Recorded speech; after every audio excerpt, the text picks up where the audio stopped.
power on.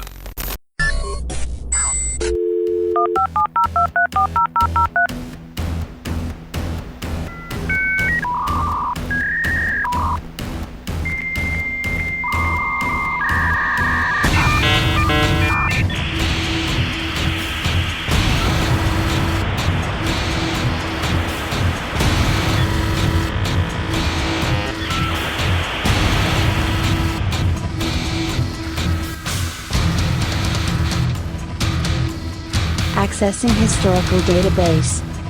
Year 2020. The tech giants become aware of the greatest threat to their corporatist domination. An obscure science and tech podcast becomes a major factor in a peaceful open source revolt against the military Silicon Valley industrial complex.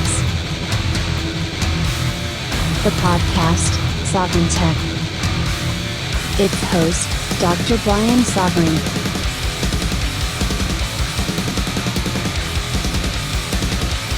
The tech giants tried to stop Sovryn Tech. They can't.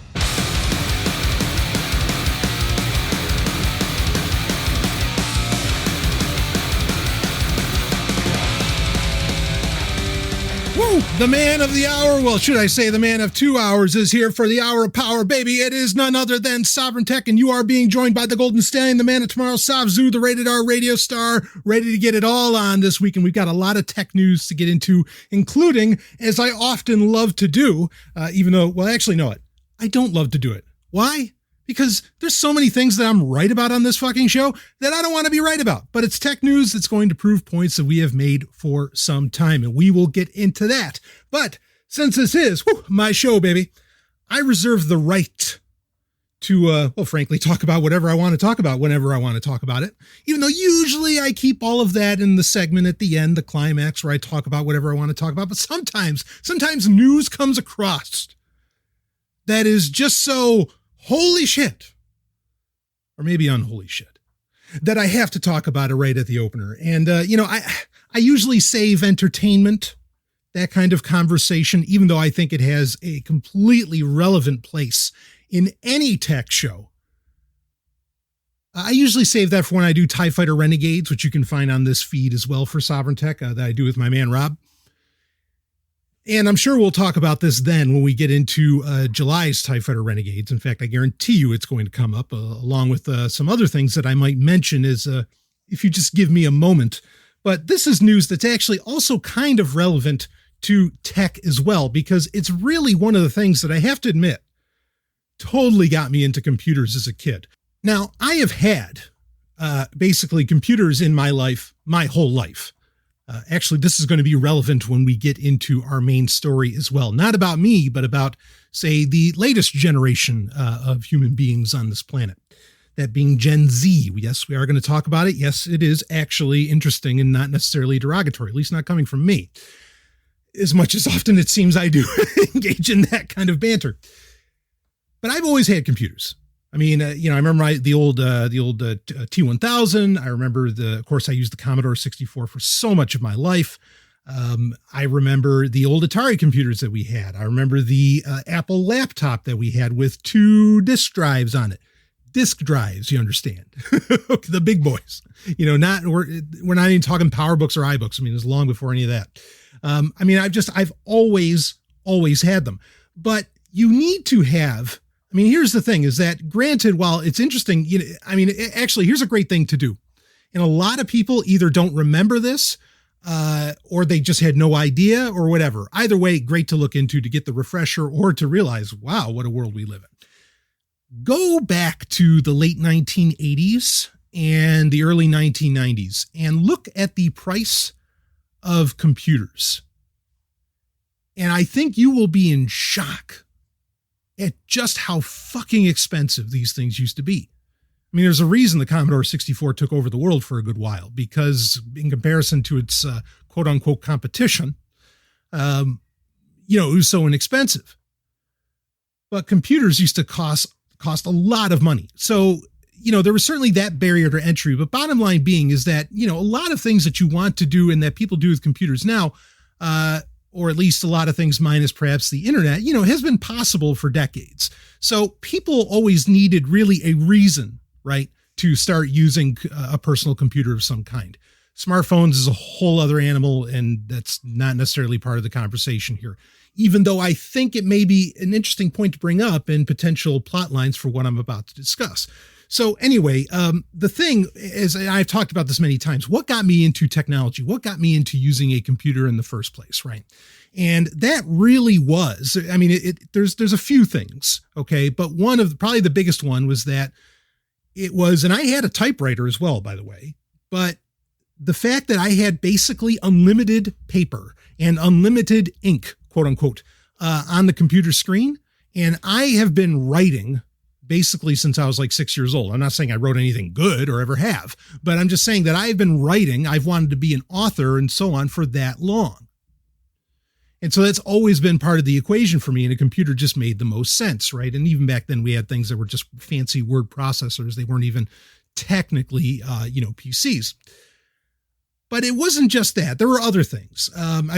Certainly another major impetus for me getting into computers as a very, very young man and wanting to actually use them was video games, right? And particularly like Star Trek games, like Star Trek 25th Anniversary and Star Trek Judgment Rights. I mean, there was just no experience like that on consoles. You had to have a PC. And I was there for it, man. And to say nothing of X-Wing and TIE Fighter and, all those classic games. Those are certainly a big part of it as well. But one of the things that really always gave me, while those are very practical things that you can do and certainly do fill you with a sense of amazement, the thing with computers that really made me look at them, and especially interconnected computers, i.e. the internet, that really gave me a sense of awe was not chat rooms, even though I had my fun with those on Prodigy. Yeah. But the movie Tron. Okay, now the movie Tron, a absolute classic from 1982, made by Disney. I mean, this was, for a lot of people, even though technically it wasn't the first film to have CGI, a lot of people see it sort of as the first movie with CGI. I mean, really, it's a movie that's so unique in that it's trying to show you what life might be like inside of a computer, and it anthropomorphizes like programs and everything. There's no other film like the original Tron. Now, it had a sequel come out, which I consider to be both of them I consider to be some of the best movies ever made. Tron Legacy in 2010, which I easily consider one of the best movies of all time. And not only that, but also it is proof that you don't have to do a remake. You don't have to do, remake and reboot and these kinds of terms or reimagining, they get kind of interchanged. And so I'll try to be clear with saying remake, but basically is that you can take your classic actors, you can take your classic characters and so on from a film, slap them into a movie, a modern film, and it can actually be great. Now, Tron Legacy is largely remembered for its tremendous, and I'm fairly certain that it is an award-winning soundtrack by Daft Punk. And it is easily also just not only one of the best movies ever, but that's easily one of the greatest soundtracks ever. In fact, it might be one of the most hummed pieces of or collection of sounds that I have in my repertoire, because I will often, and Ellen often hears me, humming the theme from Tron Legacy. I mean, it's that big of a deal. But Tron is just that core for me, right? Because again, it was the medium. Although it's just a movie, it was also a storybook and a golden book that had a record with it and everything that I listened to as a kid. But regardless, it was the movie, it was the medium that gave me a sense of awe around computers and networking. So it's very core when it comes to that. Star Trek had a big hand in all of that as well. I kind of already said that, but it's certainly even more so. And I've brought up that point many times, that when you ask a lot of people, especially people say born pre-96, that they, what got you into, touching a computer, what got you into tech and so on. And most people will say Star Trek. Like they'll just say, yeah, that, the idea that technology could thrust us in such ways, we were all for it. But regardless, Tron is a big deal. Now, Tron Legacy did not do so well in theaters, did not hit all the metrics that I think Disney was looking for. I have other theories around this, but bottom line is that Tron Legacy was not the success that that Disney was hoping it would be. Now, I think the reason that it wasn't a success is because it's actually a good fucking movie.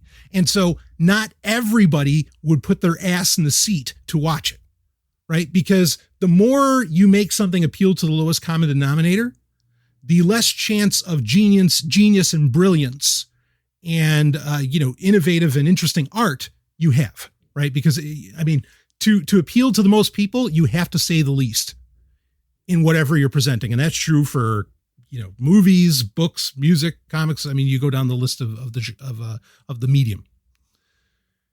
And that's why I think Tron Legacy is partly why it's so great, is because not everybody got it. And that almost points at that's almost a feather in its cap, right?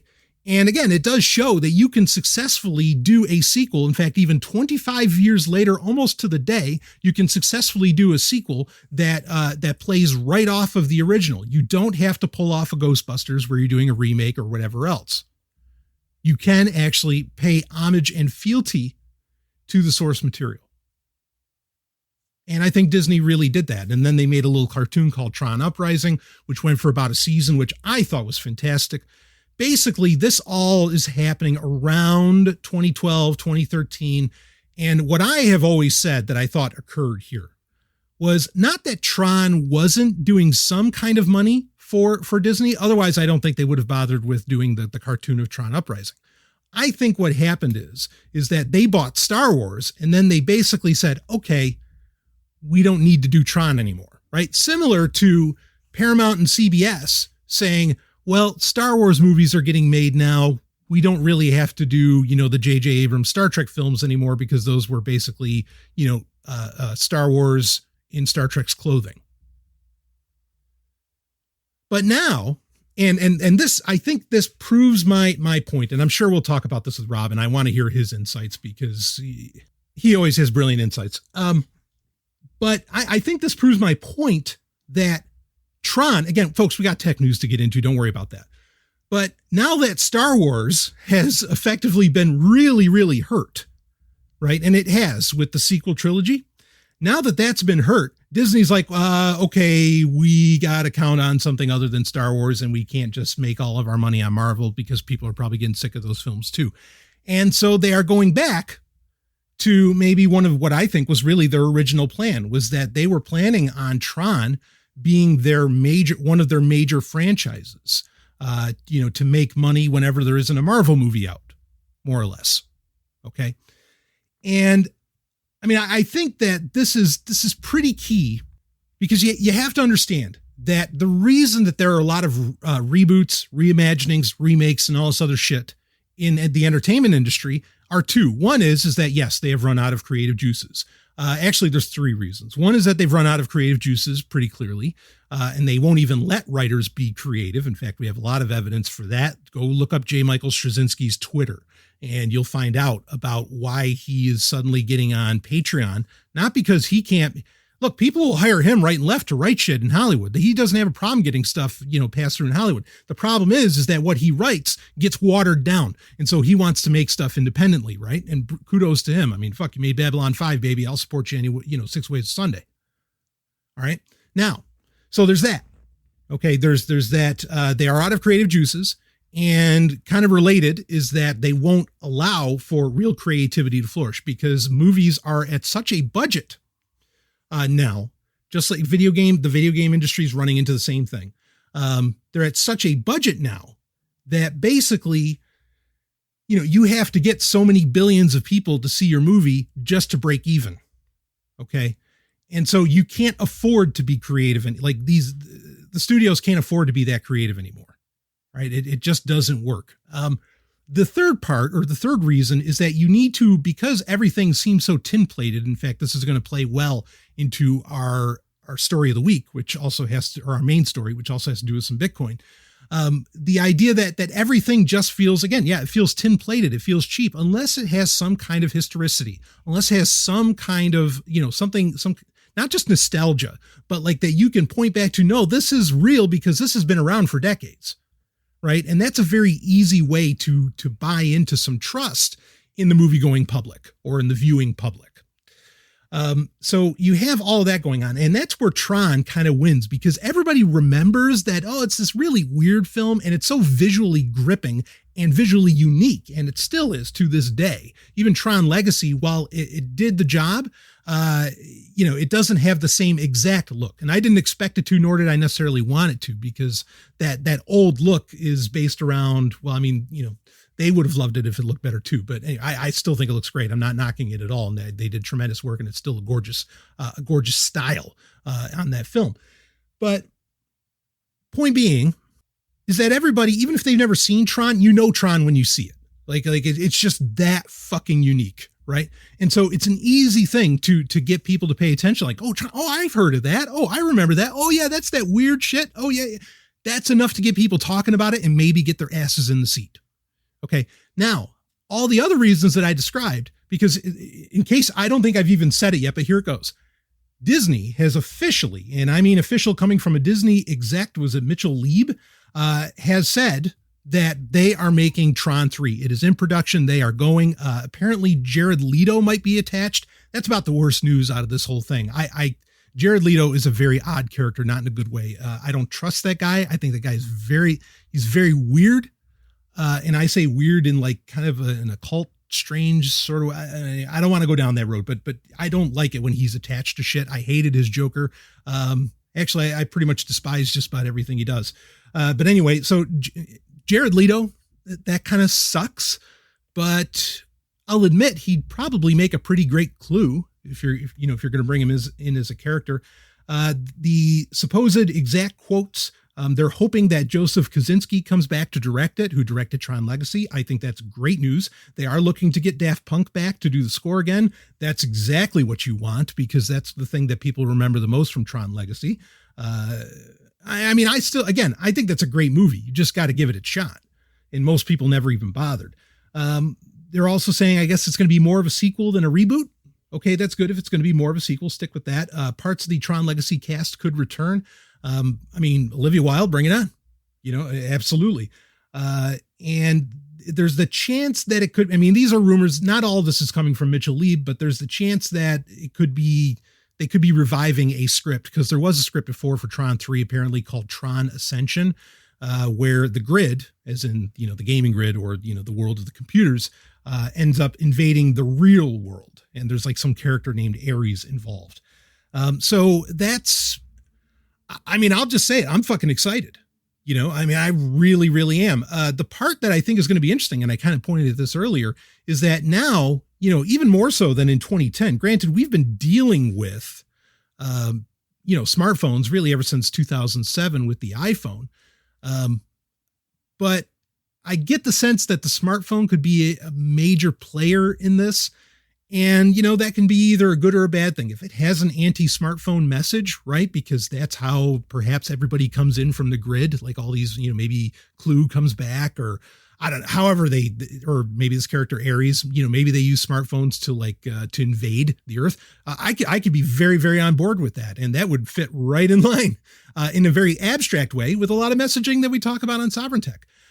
So I could see it. And that's the thing too, is that both the movie Tron and Tron Legacy, while Tron is really just a visual stunner, and doesn't necessarily, it gives you a sense of, wow, the possibilities with the computer. It certainly gives you that abstract sense, or the possibilities with technology. And I think that's overall a winning message, even though, again, it doesn't have like a very heavy plot necessarily of any kind. But Tron Legacy had the beautiful message of, it was all about, it really pushed open source.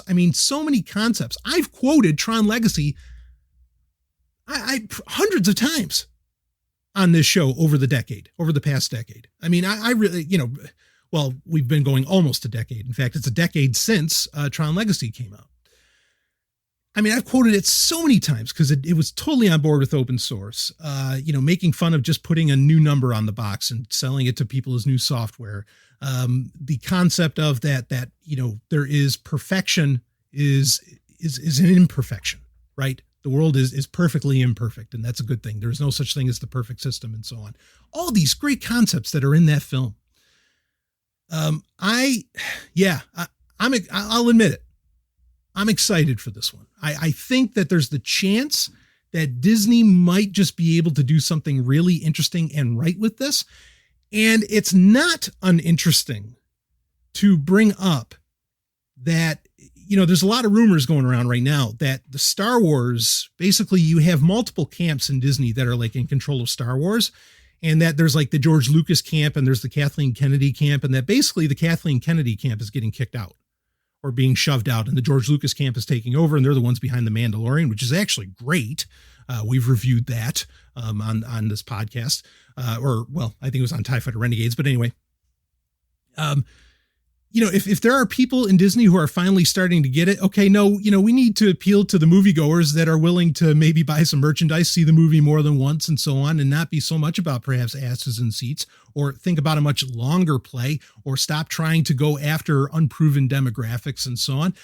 This could be this really could be a great film. Like there is a real chance for that. Kind of like Dune might be in the same vein. We'll see. I don't know. I think I talked about that a couple episodes ago. That Dune is one where I am cautiously optimistic about it. With Tron 3, I guess I'd say I'd feel the same, that I'm cautiously optimistic, but there is a genuine opportunity, which probably means it won't happen, but I'd be remiss if I didn't say it. There is the genuine opportunity that this message could have tremendous abstract themes about technology in the interconnected world that we live in. And even if they are trying to appeal to Gen Z, that might be a positive when we get into our main story for this week. But before we get into that, I do have some other things some other little stories that I want to get to in the foreplay here, but we will pick up that conversation during the main story. So we have got to talk about, well, first let me say this. If you want to carry on the conversation around Tron 3, a great place that is happening, or where it will happen, I guarantee you, is in the Sovryn Tech Telegram group. If you want to join that, link is in the show notes. Just look for the Telegram link. It'll pop you right in as long as you have a Telegram account, and you are there, and you are in for just some of the most brilliant, and people helping each other out with tech questions and all kinds of questions. And it's such a fantastic group. I love it. Concerns around Telegram. I understand the ones that have come up, and I am not avoiding those at all. Because I will defend no software. Okay. I call spades all day long on this show. And that's part of the reason why I think it's so popular, because I have no loyalties or affiliation with any camp whatsoever. I like to think of myself as an individual of individuals, but regardless, yes, I'm aware of those. And I will, certainly we will cover them as I collect more information on them. So, but I think Signal's tweeted about it and some other things, but actually I thought Signal was in a little bit of bad form on that, but regardless, let's keep rocking. We are going to talk about a little bit of bad form, I suppose, on the part of Mozilla. Firefox is they are presently testing using Comcast's DNS resolver. By default. I know other podcasts have talked about this as well, but I want to throw in my 2 cents on the affair. Now, I regularly, in fact, I think in episode 380, we got into a question during the important messages segment. We got into a question from a listener about what web browser should I be using today, or what actually it was what her kids should even start using, because she realized that into the future, like what their kids start using now, they're probably going to be stuck in going into the future. So she wants to make sure she gets the right one. And Firefox, as far as being a recommendation, I generally recommend Firefox across the board. Generally, I said that, well, it'd be great, if everybody wanted to jump on Tor browser, or even, like I said, I wish that Vivaldi was open source, because I really think that's a solid option.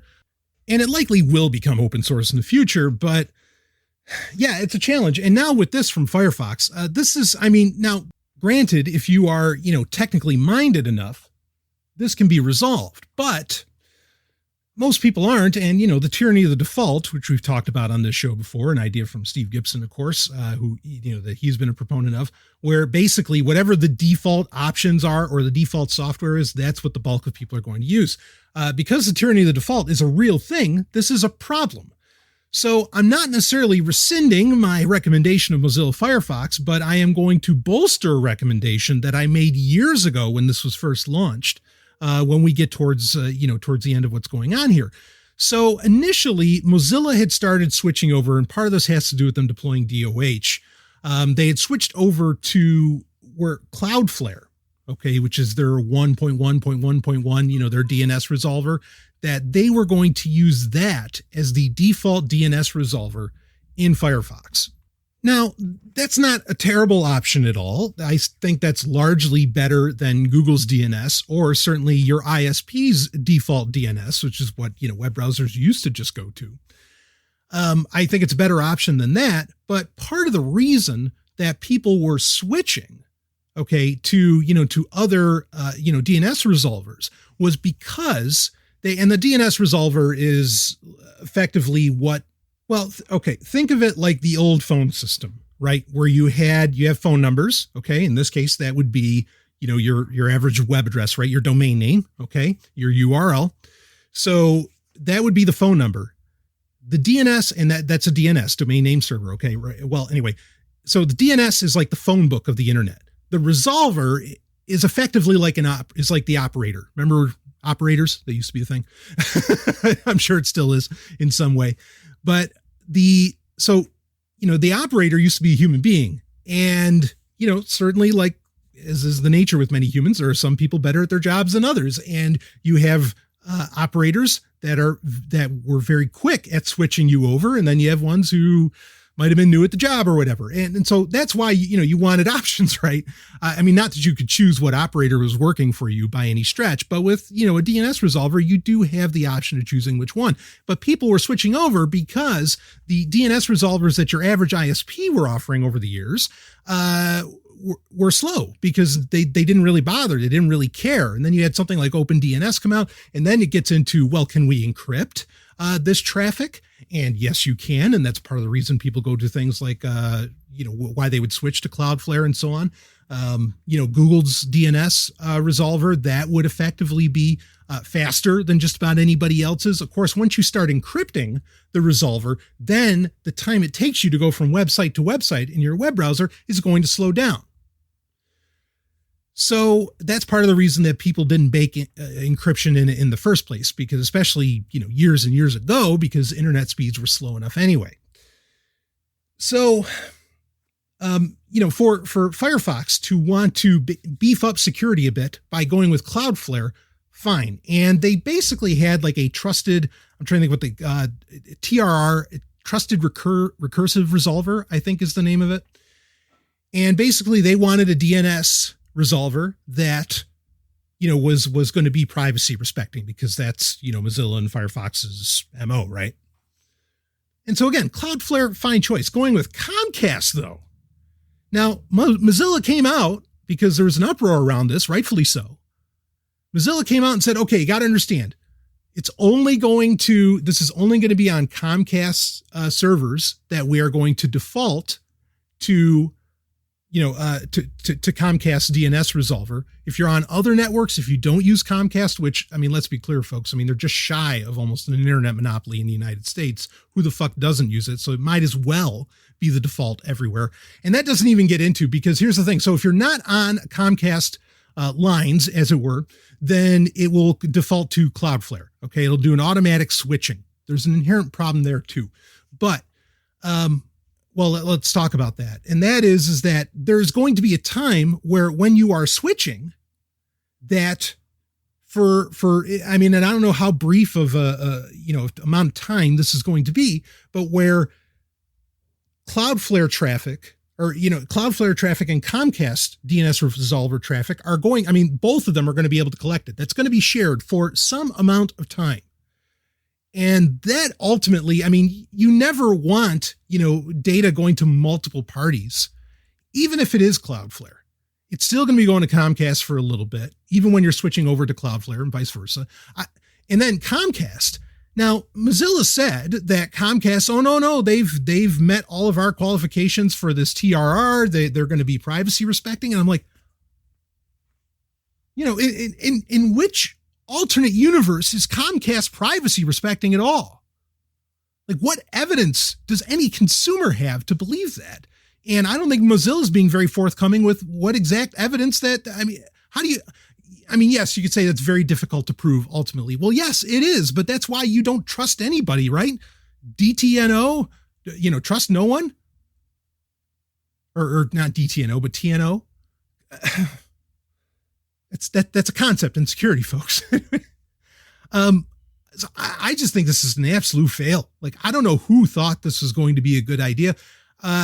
Probably what's happening here, okay, is Mozilla is making, as a nonprofit, of course, but they're probably getting somewhat of a pretty good payday of a type, okay, from Comcast to have this set. I mean, it's the same reasons why they have Google, as the default as the default search engine, right? Even though absolutely they should instantly be going to DuckDuckGo or, some option along those lines, but they don't.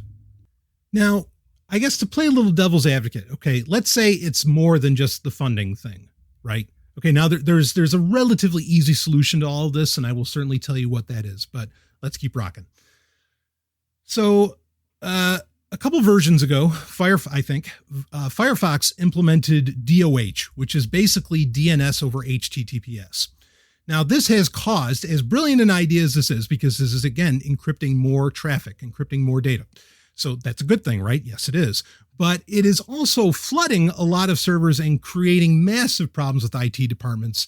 And basically, the internet as it stands is not prepared for DOH.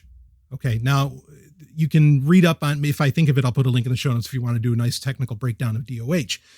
But I think part of why this is happening is that basically for DOH to be a thing, Mozilla needs the for lack of a better term, how about the horsepower? I was going to say firepower.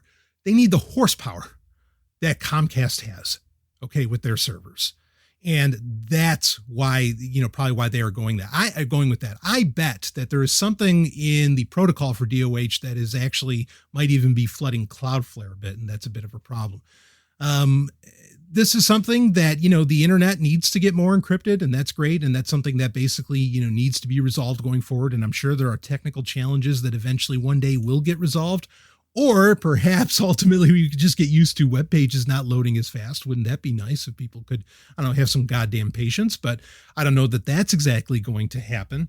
But regardless, this is not good because I have no interest in Comcast collecting my data. I mean, the whole reason that I use VPNs and why, and that's certainly a bit of a resolver for this or resolution for this, or why I use another DNS resolver that I still don't exactly understand why Firefox isn't talking to, unless it is part of that speed and load issue that I just briefly mentioned.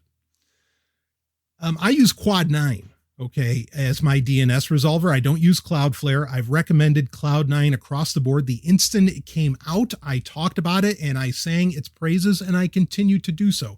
And I set basically every device, computer that I have at the OS level, at every level that it is needed to get entered. I make sure that, my DNS resolver, 9999. That's why it's called Quad 9, 4 nines. Now, some people have the concern, and I understand, as soon as you see the 3 letters IBM, you sweat. I do too. I totally get it. Okay. Here's the thing. So because because it's backed by IBM, Packet Clearinghouse, and the Global Cyber Alliance, the difference between Quad 9 and most other DNS resolvers, including really Cloudflare, I don't believe that they do this, is that Quad 9 will automatically block domains that they know have been associated with malicious activity. That's a good thing, right? I mean, there's the encryption, yes, but it is a privacy and security centric DNS resolver. That's why I use it across the board. Okay. That's why I recommend you use it. Now, do your pages load, I don't know, a couple seconds slower or something like that? Yeah, maybe. Hell, even if it was 10 seconds slower, so what? For the price of all that security, I will take it any day of the week. So now as far as the IBM concern, I do want to address that a little bit. You got to understand, why did IBM get on board with Quad 9? I think partly it is similar to the reasons that they ended up buying Red Hat. They know that the trajectory, the direction that the future is going with the interconnected world, that this kind of technology is just necessary. Like it's not even a matter of them doing anything evil. They just know if they want to exist, if they want their business to continue, if they want to provide the kind of security that especially in the enterprise space where they're going to do some fancy new Red Hat installs, right, of Linux. If they are going to be a part of that, they need to be on top of and show numbers and metrics to these businesses who are buying all new fancy IBM shit and say, oh, no, look, we are providing this amount of security. We can provide this amount of security. Why? Because IBM hardware and software might default to Quad 9, or at the very least, they can say that we are a part of the solution. We are the reason X. Okay. I mean, I think it's similar to Microsoft and GitHub, even though, I certainly have my qualms with some stuff that GitHub has done lately, but overall it's Microsoft realizing, hey, guess what? Open source is it's the future. And we can't do anything about it. So we might as well buy into it, and that's what they did. So, there are cases you always want to be skeptical when tech giants get involved, but I do think that IBM is in this because it's something that they just know needs to exist, and it didn't. And so they tossed money at it, and ultimately it will make them more money because it can make their numbers just look those couple percentage points better when it comes to security when they're doing an enterprise sales call. So, again, Quad 9, anybody can use it. It's not like it's specific to or proprietary to IBM, by no means. But the fact that it's there and that IBM is making sure that it's there, again, still ultimately, helps them on their bottom line. But thankfully, we get to, perhaps like a remora to the shark, we get to appreciate the benefits as well. So I'm not giving IBM credit. I'm just saying there it is. It's something that we all need. So in resolution of the resolver, switch over to Quad 9. Okay. Just force that shit, force it at every level on your devices. Okay. Do not let this horseshit go down with using Comcast's DNS resolver. That's a company where I don't believe for a second. Okay. I mean, why are they working with Mozilla? Because, they get to collect all that data. Even if they don't share it with other people, they get all that data. I mean, and Comcast is part of such a gigantic multinational conglomerate. I mean, it in and of itself is basically a multinational conglomerate. Like, yeah, they can make money off of the data and just keeping it in house. So of course they're willing to do this, but that's not good for you. So switch over to Quad 9. If you haven't yet, I really, really recommend that. Just go to the website and they give you all the instructions for Quad 9 on how to do that. I had some other stories. What other stories did I have here for? Yeah, we don't have to talk about those right now. We've been talking long enough for the Foreplay. I was going to get into like the shutdown of the Microsoft stores and Mixer and all that. I can save that for another episode. I'll be right back. We got to get into our main story. I'll be right back with some more Sovryn Tech. Woo!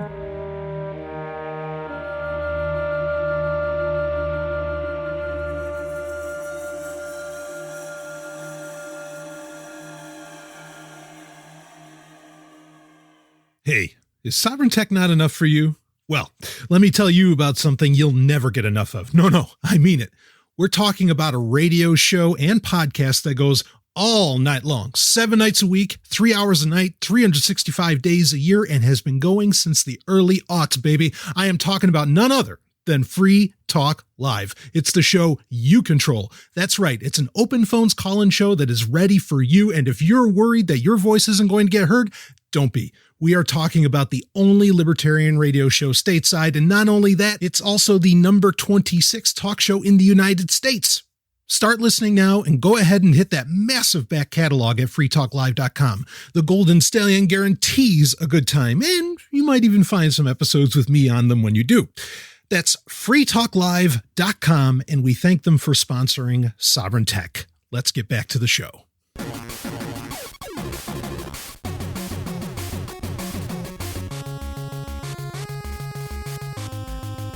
The main story. Ooh, it is time for the main story. Man, I'm not letting that music fade out, am I? But who the hell cares? Because we have got, well, as I said at the top of the show, this is a subject that we brought up almost 200 episodes ago, or really it's a follow-up, was something that at the time it was considered debatable whether or not it was real, whether or not it was legit. And at the time we were talking about a video that The Intercept, which actually the story we're going to talk about is from The Intercept as well, that The Intercept leaked that they got of a Pentagon, basically a wargaming video that at the time, which I guess maybe that would have been around 2016, something like that, when episode 200 came out, was showing a potential future in America specifically. But in America, and it was, yes, to some degree it was referencing around the world. I think a lot of people missed the fact that it was also describing America, and it was a military training video, effectively.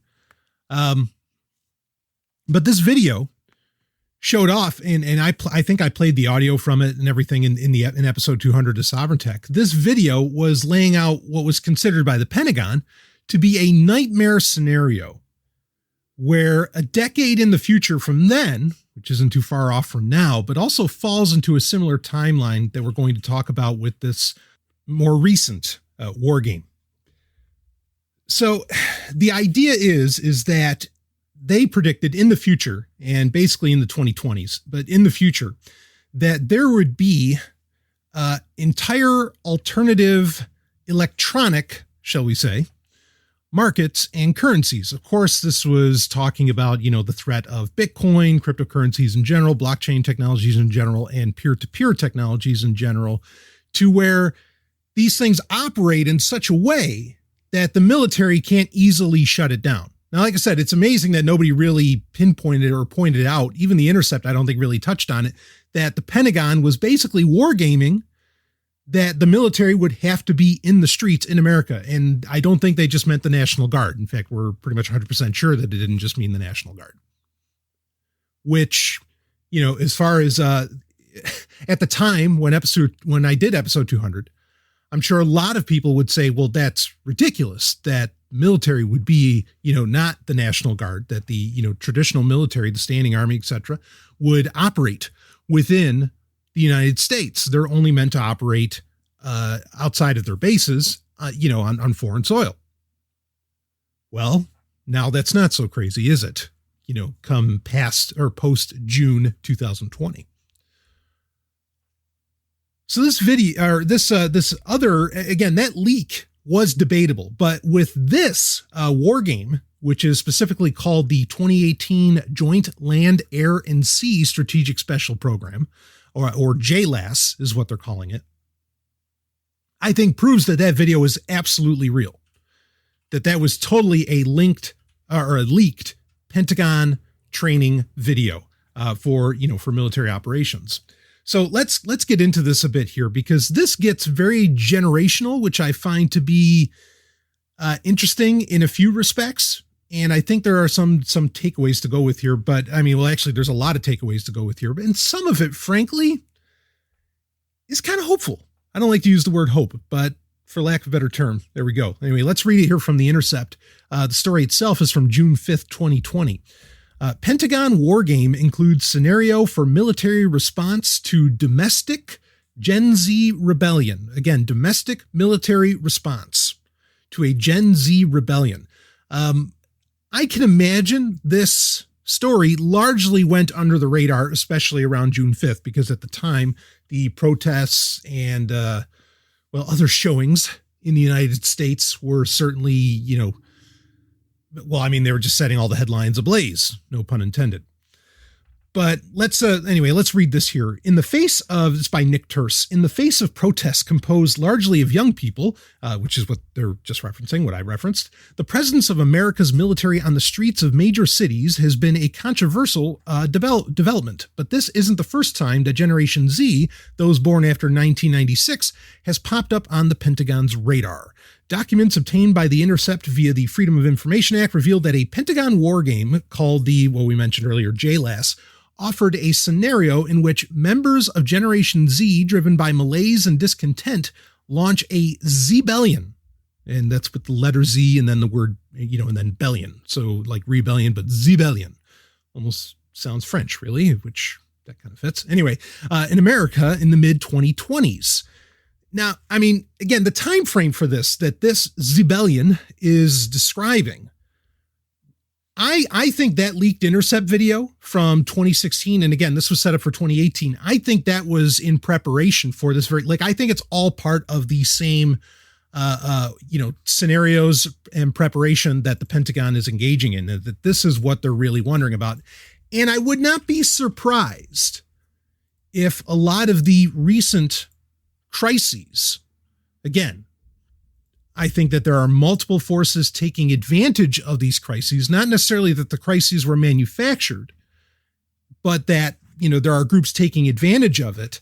I would not be surprised if there were some degree of these war games coming to light during recent crisis management by the U.S. government.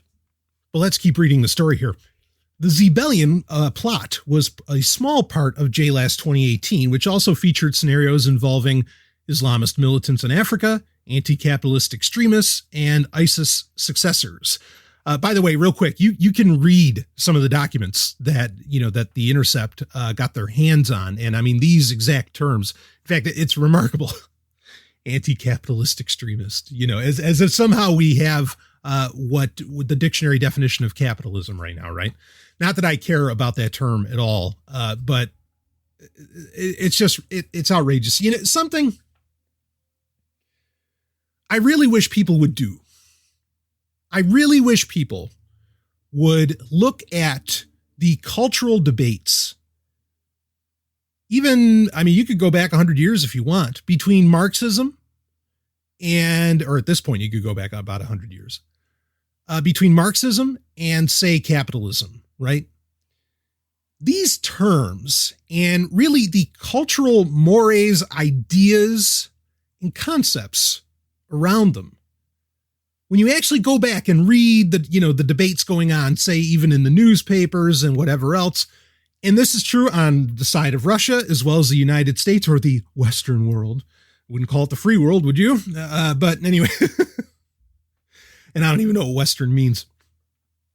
But the debate between Marxism versus capitalism, like that whole concept, that was something so framed by the thought leaders in power. Okay, not thought leaders as in like some guy who I don't know, got kicked off of YouTube and Twitter because he's a moron. There's people who like in every day are actual thought leaders that don't have any real power, even though they like to pretend that they do. And then there's the people who, work for the Council on Foreign Relations, right? And then those are people that, I'm not saying they're good thought leaders, but those are people that actually might have some sway in things. But if you look at the thought leaders in power, we'll call them that. Maybe that should become a new term, like TLIPs. We could call them TLIPs. If you look at the way that, they basically were able to frame the debate between Marxism and capitalism. And basically what they defined Marxism as, just like what they defined capitalism as, both of those definitions are pure bullshit. I could go on a whole side tangent here about this, because I don't know that we're ever going to get to anything that reflects reality and perhaps personal freedom and liberty in reality with the English language, because it has been so controlled and bastardized, and it continues to be controlled, as we've talked about in recent episodes, where no, you can't use this term today. Oh, you can't use that, and this gets demonized and so on. But not only that, the way that these terms get framed, the context that is given to them is not their dictionary definition. It's not what whoever maybe used the term first even has anything to mean, and or even meant for it to mean. And this gets into, we could even say this within, well, let's say you're of the more libertarian bent, or you might like the term voluntarist, right? I know there's a lot of people who are a big fan of that term. I think it's a nice term. It doesn't roll off the tongue very well. Neither does libertarian, but whatever. Fine term, voluntarist. Now, the guy that came up with using the term voluntarist, right, was Karl Wagner. Now, he was explicit in that a voluntarist does not engage in electoral politics at all. Like, they just don't. They are going to play above the system. And hey, Carl Wagner, baby, I am with you. I think that's fantastic. And that's the right way. But how many people do you know that call themselves voluntarists that vote? I know at least hundreds. You know, I mean, I don't know how many voluntarists there are in the world, but I mean, I guarantee you a very, very large majority. I bet a majority of them do. But the person who originally came up with the term, you know, he says, no. This is, we're going to use the term voluntarist. I'm going with this term because I don't want to be a libertarian, because libertarians somehow can assume, even though there's problems around that the term libertarian as well. Really recommend some of L.A. Rollins' works if you want to look into that. But, you know, with voluntarist, he's like, I want to call myself a voluntarist because I want to make it expressly clear that we do not engage in electoral politics. Well, now you have not thought leaders in power, but thought leaders in a position in a very small movement, and a movement that basically doesn't even really exist anymore, who, you know, co-opted the term and just decided to go ahead and do their own thing with it and still call themselves voluntarists and represented in such a way. Well, on a grander scale, and in a scale that has far more sway and far grander reach, this is exactly what has happened with the framing of this concept of like communism versus capitalism or Marxism versus capitalism. And sticking with those terms, if people want to stick with those terms, you could say, well, that allows us to easily express one thing to another. No, I don't think so.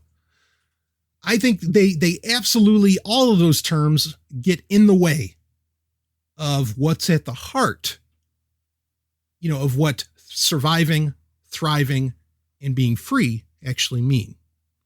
And you can go back and you can see this where they are totally framing this. And is there a grand conspiracy in the way that they're framing it to try and keep people, you know, to fighting over these cultural concepts?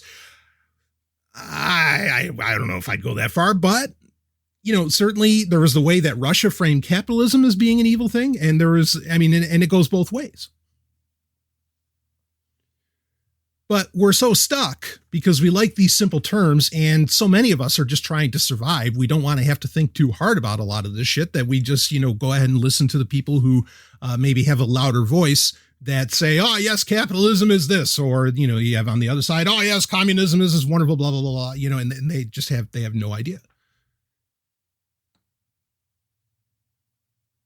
So anyway, side tangent there, but just hilarious that now they're going after the anti-capitalists again, which basically, I mean, that kind of rhetoric from the Pentagon.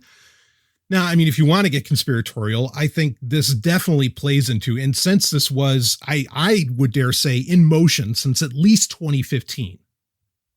Okay, because we do have leaked videos previous that very much highlight a lot of what JLAS is about. Right, JLAS 2018 from previous. This narrative, I think, was absolutely used by the state to, you know, this is how they probably convinced, or part of, whether they consciously realize it or not, part of how they convinced a lot of, say, those same libertarians to somehow fall for voting for Trump, or for thinking that Trump was somehow going to be a good thing. Because, you know, there was this low key anti-capitalism concern narrative that the Pentagon was already working on. Anyway, let's keep going, because I don't want everything to be so goddamn depressing in life. Even though it seems that way, doesn't it? The war game, continuing. The war game was conducted by students and faculty from the U.S. military's war colleges, the training grounds for prospective generals and admirals. While it is explicitly not a national intelligence estimate, the war game, which covers the future through early 2028, is, quote, intended to reflect a possible depiction of major trends and influences in the world regions, end quote, according to the more than 200 pages of documents. According to the scenario, many members of Gen Z, psychologically scarred in their youth by 9/11 and the Great Recession, crushed by college debt and disenchanted with their employment options, have given up on their hopes for a good life and believe the system is rigged against them. Yes, it is. Reading on, here's how the origin, but of course it's rigged against all of us.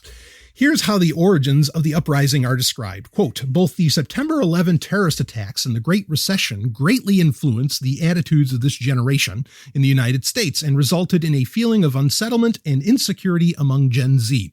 Although millennials experienced these events during their coming of age, Gen Z lived through them as part of their childhood, affecting their realism and worldview. Many found themselves stuck with excessive college debt when they discovered employment options did not meet their expectations. Gen Z are often described as seeking independence and opportunity, but are also among the least likely to believe there is such a thing as the American dream, and that the system is rigged against them. Frequently seeing themselves as agents for social change, they crave fulfillment and excitement in their job to help, quote, move the world forward, end quote. Despite the technological proficiency they possess, Gen Z, I love this part. Stanley breaking in, I love this part. Gen Z actually prefer person-to-person contact as opposed to online interaction. They describe themselves as being involved in their virtual and physical communities and as having rejected excessive consumerism. So what you're reading here, and that's the end of, I mean, again, it's 200 pages, but that's the end of what the Intercept was showing off here. Basically, every part of the system, they're saying this generation just isn't going to buy into. And as I think we can clearly see in a lot of entertainment and of course in the media and so on, the quality both of, say, the journalism, the reporting, or the storytelling, or, whatever, basically whatever ends up on these screens is so subpar. I mean, it is no shock. It is no shock to me. And I don't want to get lost in entertainment again, but I mean, I'm just bringing it up. And there is, the entertainment industry does paint a picture of culture, whether it's its picture that it wants you to believe or the opposite, whatever, it does paint a picture. It is no surprise to me that I suddenly, of all things, am seeing people who are clearly in their early 20s or teens wearing Def Leppard shirts. Or hell, ironic, or Led Zeppelin, or whatever. They're all wearing shit from 30, 40 years ago. Why? Because they know it's real. They know that there's something, I bring up this lyric many times. Okay, you want to fucking laugh about it being Bon Jovi, go ahead, fucking laugh. Give me a goddamn break. His point was spot on. He was talking about The Last Man Standing. It's a song all about, I think it's actually about Bob Dylan, but it's The Last Man Standing. And it's all about, it's ripping on digital downloads and all this other crap. And there's a point where he's saying, come see this musician play. And he says his words, he's talking about the musician, his words were more than music. They were pictures of his soul. And with everything just feeling so cheap, fake, programmed, by the numbers, and electroplated. I am not surprised that young people, and, they look to their parents and their parents don't have any fucking answers for what's going on. They just look to find something that they consciously or unconsciously recognize this is something human. This is something real. And they want that. They are not buying into what's getting sold to them because they know that there's nothing in it, that it's empty. The one fortunate thing that I see a lot on Twitter, I mean, mainly on Twitter, I see a lot of stupidity. Mainly on social media overall, I see a ton of stupidity. But one of the things that is happening that I think is really, really solid and great and definitely speaks to what the Pentagon was worried about here is that these people recognize that what a lot of like what corporations and everything are doing in response to BLM and whatever else, they recognize that it's empty. Like it's just bullshit, consumerist response that I mean, like it has no meaning, that they're trying to stay relevant. And they do really seem to recognize that. So the Pentagon's concern here is that, well, we have this up and coming generation. They don't believe in government. They think the system is rigged against them. They don't believe in God, so we can't control them with religion. And they're not buying into consumerism. So fuck, the economy is going to tank. I mean, the economy is already a total fiction. Every economy in the world is a complete fiction. Okay. But they're realizing that no, that's all crap. I don't want it. This is powerful. Even if it's, even if it's, let's say that the Pentagon, maybe in your experience, you've hung out with a lot of people that are born, post 96 or whatever, right? These Gen Zers, ooh, you always got to love how in the media, the up and coming generation is consistently demonized. It always is. Maybe your experience is like, no, I think these Gen Zers are totally into consumerism. They're totally into this. They're totally into that, blah, blah, blah. Well, it doesn't take the majority of them to be into it. It takes, depending upon what kind of like influence metrics you want to pay attention to, really, it only takes 10% of the up and coming generation to not buy into government, religion, corporatism, consumerism, etc., to make the whole thing really fall and fail. And they're terrified of this. And I mean, you look at how many stories, I'm glad we don't know like the average age of people that hold cryptocurrencies. I mean, we have some self-reported stuff, sure. I'm glad we don't know because I don't necessarily want that information, but I would not be surprised if the average age of people that hold cryptocurrencies is like 20 or 21 or something like that.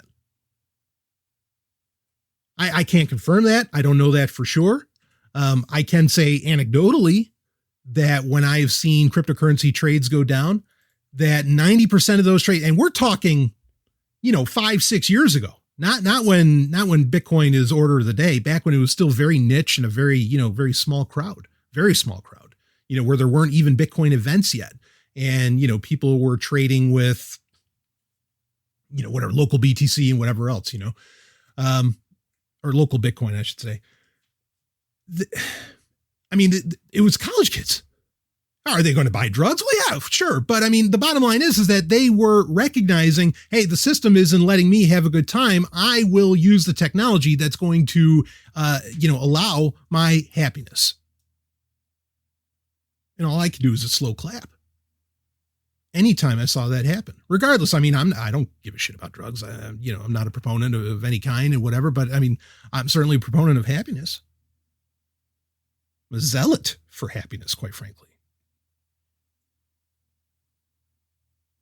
And I think they realize that they're, the system overall is getting in their way. It is between them and their actual happiness. It is between them and a feeling of fulfillment that no institution offers them anymore, because, everything that, and the media, the news organizations and news outlets and everything, they're completely complicit in this because they've been trying to manufacture and foment debates, fake debates, kind of like we were talking about between Marxism and capitalism.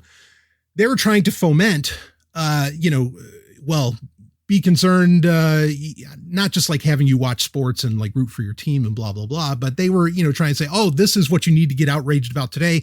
This is what you need to get outraged about, and back and forth and back and forth. And it's gotten to the point now to where, I saw it in Harper's fucking magazine was writing, hey, we're going a little too far here with wanting to like cancel everything and with wanting to like say we can't use this word anymore.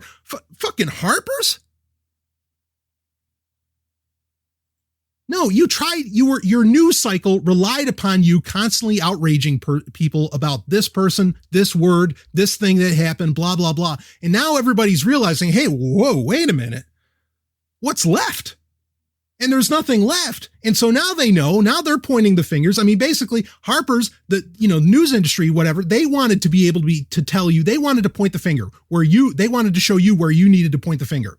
The problem is that because all of this is just this pot has come to an absolute boil. Now everybody's pointing the finger at the news industry or at these corporations or whatever else. And now they're freaking out. And because again, their game came to bite them right in the ass. And is that attitude of, hey, wait a minute, like, what have you guys been doing for the past 10 years? Is that attitude going to come back? And is that going to affect, government Corporatism, consumerism, religion, and everything else? Yeah, probably. But let me keep reading the story here. Let's punch it up. Okay, so in early 2025, a cadre of those disaffected Zoomers, I guess that's what they're calling, that's actually the perfect name for Gen Z, Zoomers, right? Because they're having to live their lives on Zoom, which I'm sure that pisses them the fuck off, and rightfully so. Or hopefully, I don't know. Actually, I don't know. Maybe I kind of wonder about that. I wonder how like the real Gen Z, like people that, like in high school and that much younger, how much they're enjoying this. Because I think a lot of the people that are basically drinking in front of their webcams on Zoom and having all this stuff, they're kind of the older generation or older generations. I wonder. Anyway, that's an interesting thing, but that's a side tangent we don't need to go on. So yeah, a cadre of these disaffected Zoomers launch a protest movement beginning in, quote, parks, rallies, protests, and coffee shops, end quote, first in Seattle, then New York City, Washington, D.C., Los Angeles, Las Vegas, and Austin. A group known as Zbellion begins a, quote, global cyber campaign to expose injustice and corruption and to support causes it deems beneficial, end quote. What's funny about this, Stallion breaking in, with this concern, it's almost like the Pentagon knows that it engages in injustice and corrupt and is corrupt, right? It's kind of inherent if they're thinking that they need to put it down. Anyway, reading on. During face-to-face recruitment, would-be members of Zbellion are given instructions for going to sites on the dark web that allow them to access sophisticated malware to siphon funds from corporations, financial institutions, and nonprofits that support, quote, the establishment, end quote. The gains are then converted to Bitcoin and distributed to, quote, worthy recipients, end quote, including fellow Zbellion members who claim financial need. Zbellion leadership says this, it's not like any of those groups that they listed off didn't steal the money in the first place. Oh, no, of course not. Anyway, so we got a Robinhood. Well, actually, they're just about to say Robinhood. I was just going to say it's a Robinhood situation. They're just about to use that in the article. Zbellion leadership says the scenario assures its members that their Robinhood-esque wealth redistribution is not only untraceable by law enforcement, but, quote, ultimately justifiable, end quote, as targets are selected based on, quote, secure polling of network delegates, end quote. Although its origins are American, by the latter 2020s, Zbellion activities are also occurring across Europe and cities throughout Africa, Asia, and the Middle East, including Nairobi, Kenya, Hanoi, Vietnam, and Amman, Jordan. In the world of JLAS 2018, Gen Z's most militant members have essentially taken to privately taking large corporations or taxing large corporations and other institutions to combat income inequality, or as the wargamers put it, using the, quote, cyber world to spread a call for anarchy, end quote. Woo! I don't know about you guys, but this sounds great. Get to it, kids. Wow. You're going to do a lot better than previous generations. If you are actually going to engage in this in the way that JLAS 2018 is scared to death that you will, let me assure you, these are the very concepts, the very notions, the very ways that actual change could happen that Sovereign Tech has been espousing for a decade now. And Satan bless you for engaging in it, in my opinion. I'll bless you if that means anything. Cyber world to spread a call for anarchy? Fuck yes. What's equally amazing, and I've read some more of these pages. I haven't read all 200, but what I could find, I've read, is that at least the Pentagon, whether or not Generation Z or the Zoomers will recognize it, but at least the Pentagon seems to be aware that they know the underlying philosophy behind a lot of this peer-to-peer technology, behind Tor, behind Bitcoin, or the philosophy that they can potentially espouse in any case. And make no mistake, it is worthwhile pointing out that they are concerned over the use of alternative internets here. So if you're thinking that, oh, well, we don't need that, or, well, if we're going to make any change, we got to do it on the big internet. No, clearly not. Real change is going to happen elsewhere. And that's the Pentagon's afraid of. Let's read on. The JLAS war game emerges in the, all right, hold on. Because the funny thing here too, who are they worried that they're going to help?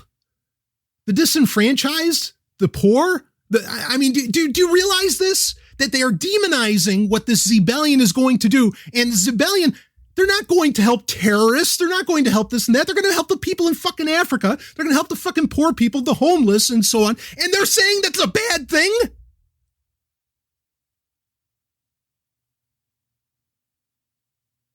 Are you looking around like I am right now? What more proof do you need that the government is not on your side? Their own war games prove the point. And they are increasingly afraid that the up and coming, whatever that happens to be at the time. I mean, millennials have been, and I've certainly engaged my fair share of even though I'm technically a millennial, I've certainly engaged in my fair share of denigrating them. Are constantly being denigrated, attacked in the news and everything because, they got to keep getting put down and that somehow they're idiots. That way they are demonized and seen as some kind of great evil because if you just listen to what these fucking people had to say, oh shit, they might speak out against the establishment. They might strike the root.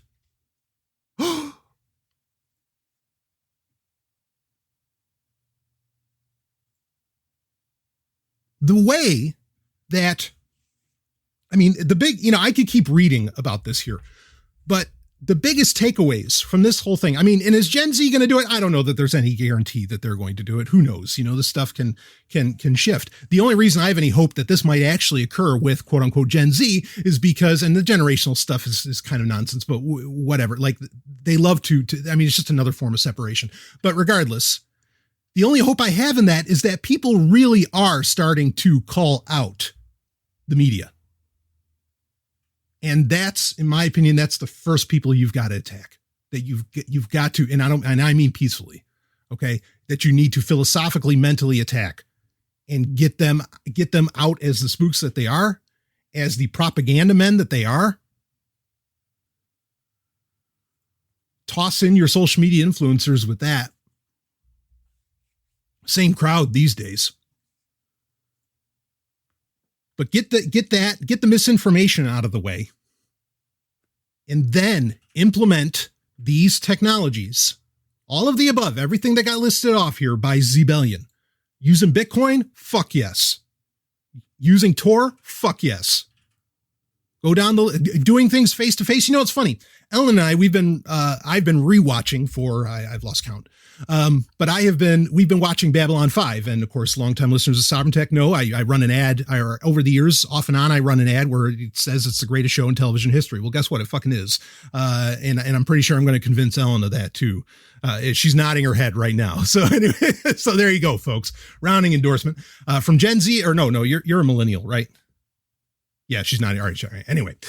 So there you go. If you're a millennial, all right, Babylon 5 is still the greatest show ever. We'll get Gen Z on that too. But it's interesting that there is a political conspiracy that's going on in this show, okay, on Babylon 5. And it's interesting that the people who are on the, I guess, by the show's narrative, the good side, okay, which they're the heroes, okay, within the show. They are always, if they are talking over an open channel, even though we talk about how, Gold Channel is encrypted and everything on Babylon 5, in that universe and Earth Force and everything, right? They talk about how all these communications are encrypted, which, the show came out, in 93, 94. So it's a little bit ahead of the curve on a lot of that as far as, how communications would work. But it's interesting that when it's something that has to do with the conspiracy, happening in the government and blah, blah, blah, I don't want to necessarily give anything away, but the rebellious heroic characters know that even though they have encrypted communications, they still, whenever they're doing a meeting to share information or to get a briefing or an update, they have to meet in person. And I don't mean just on board Babylon 5. People take ships from Earth to go to Babylon 5, however the fuck long that takes. And they have to have meetings in person, and they set up like a little field to where it would disrupt, any listening devices or recording devices or anything like that. And it's perfect how they got that at a time when it would have been completely justified for Straczynski to think, oh, no, we'll develop technology where communications are encrypted and nobody would have to worry about it. And you could, genuinely speak privately without the military or governments or whatever, listening to you. Oh, no. They know better. He knew better. And I think he was right on for showing that even 200 years in the future, if you want to keep something actually private, if you actually want to have a secret, you have to meet face to fucking face. And interestingly, this also proves that point. Okay, it proves the point because that's what the Pentagon is scared to death of, is that Gen Z is going to want to meet face to face and that we can't track them. Shit. They might not be carrying smartphones with them. I mean, you could just, and you know, one of the best things out of this, I love reading the fear on the page. The fear that the Pentagon and the government has over the fact that people can finally, like, you know, take their destinies in their own hands. With some of this technology, not the technology that's on TV that you're told to use, not the technology that Facebook tells you to use, or that, you know, Google tells you to use, or that Apple fucking tells you to use. Okay, none of that. No, the real stuff, the real goods, the open source stuff. I mean, when we did episode 200, my point for that entire episode was that the open source movement had finally won, and it had. Okay, but now you got to take advantage of it. It absolutely has won. We've made that point throughout 2020 as well, years later. But you've got to take advantage of it. And the Pentagon is scared to death that you can. That's the takeaway here. It's a good message. It's a hopeful message. It's telling you what to do, how to do it, how this works. And frankly, it's proving a lot. It's basically proving almost everything that Sovryn Tech has been saying for nearly a decade totally right. That this is how it's done. This is what can work. I'll be right back with more Sovryn Tech. Get to it, folks.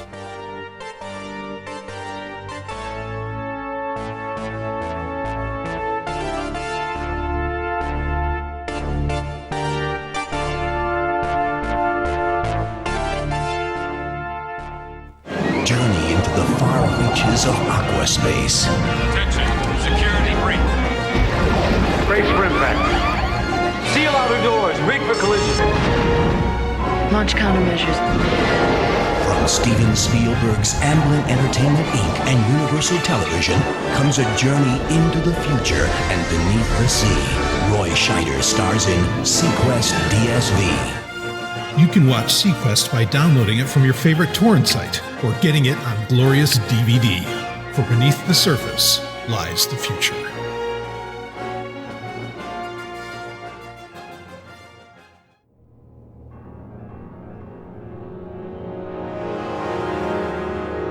Your questions. The man of tomorrow's answers. Email questions@sovryntech.com. Time for important messages.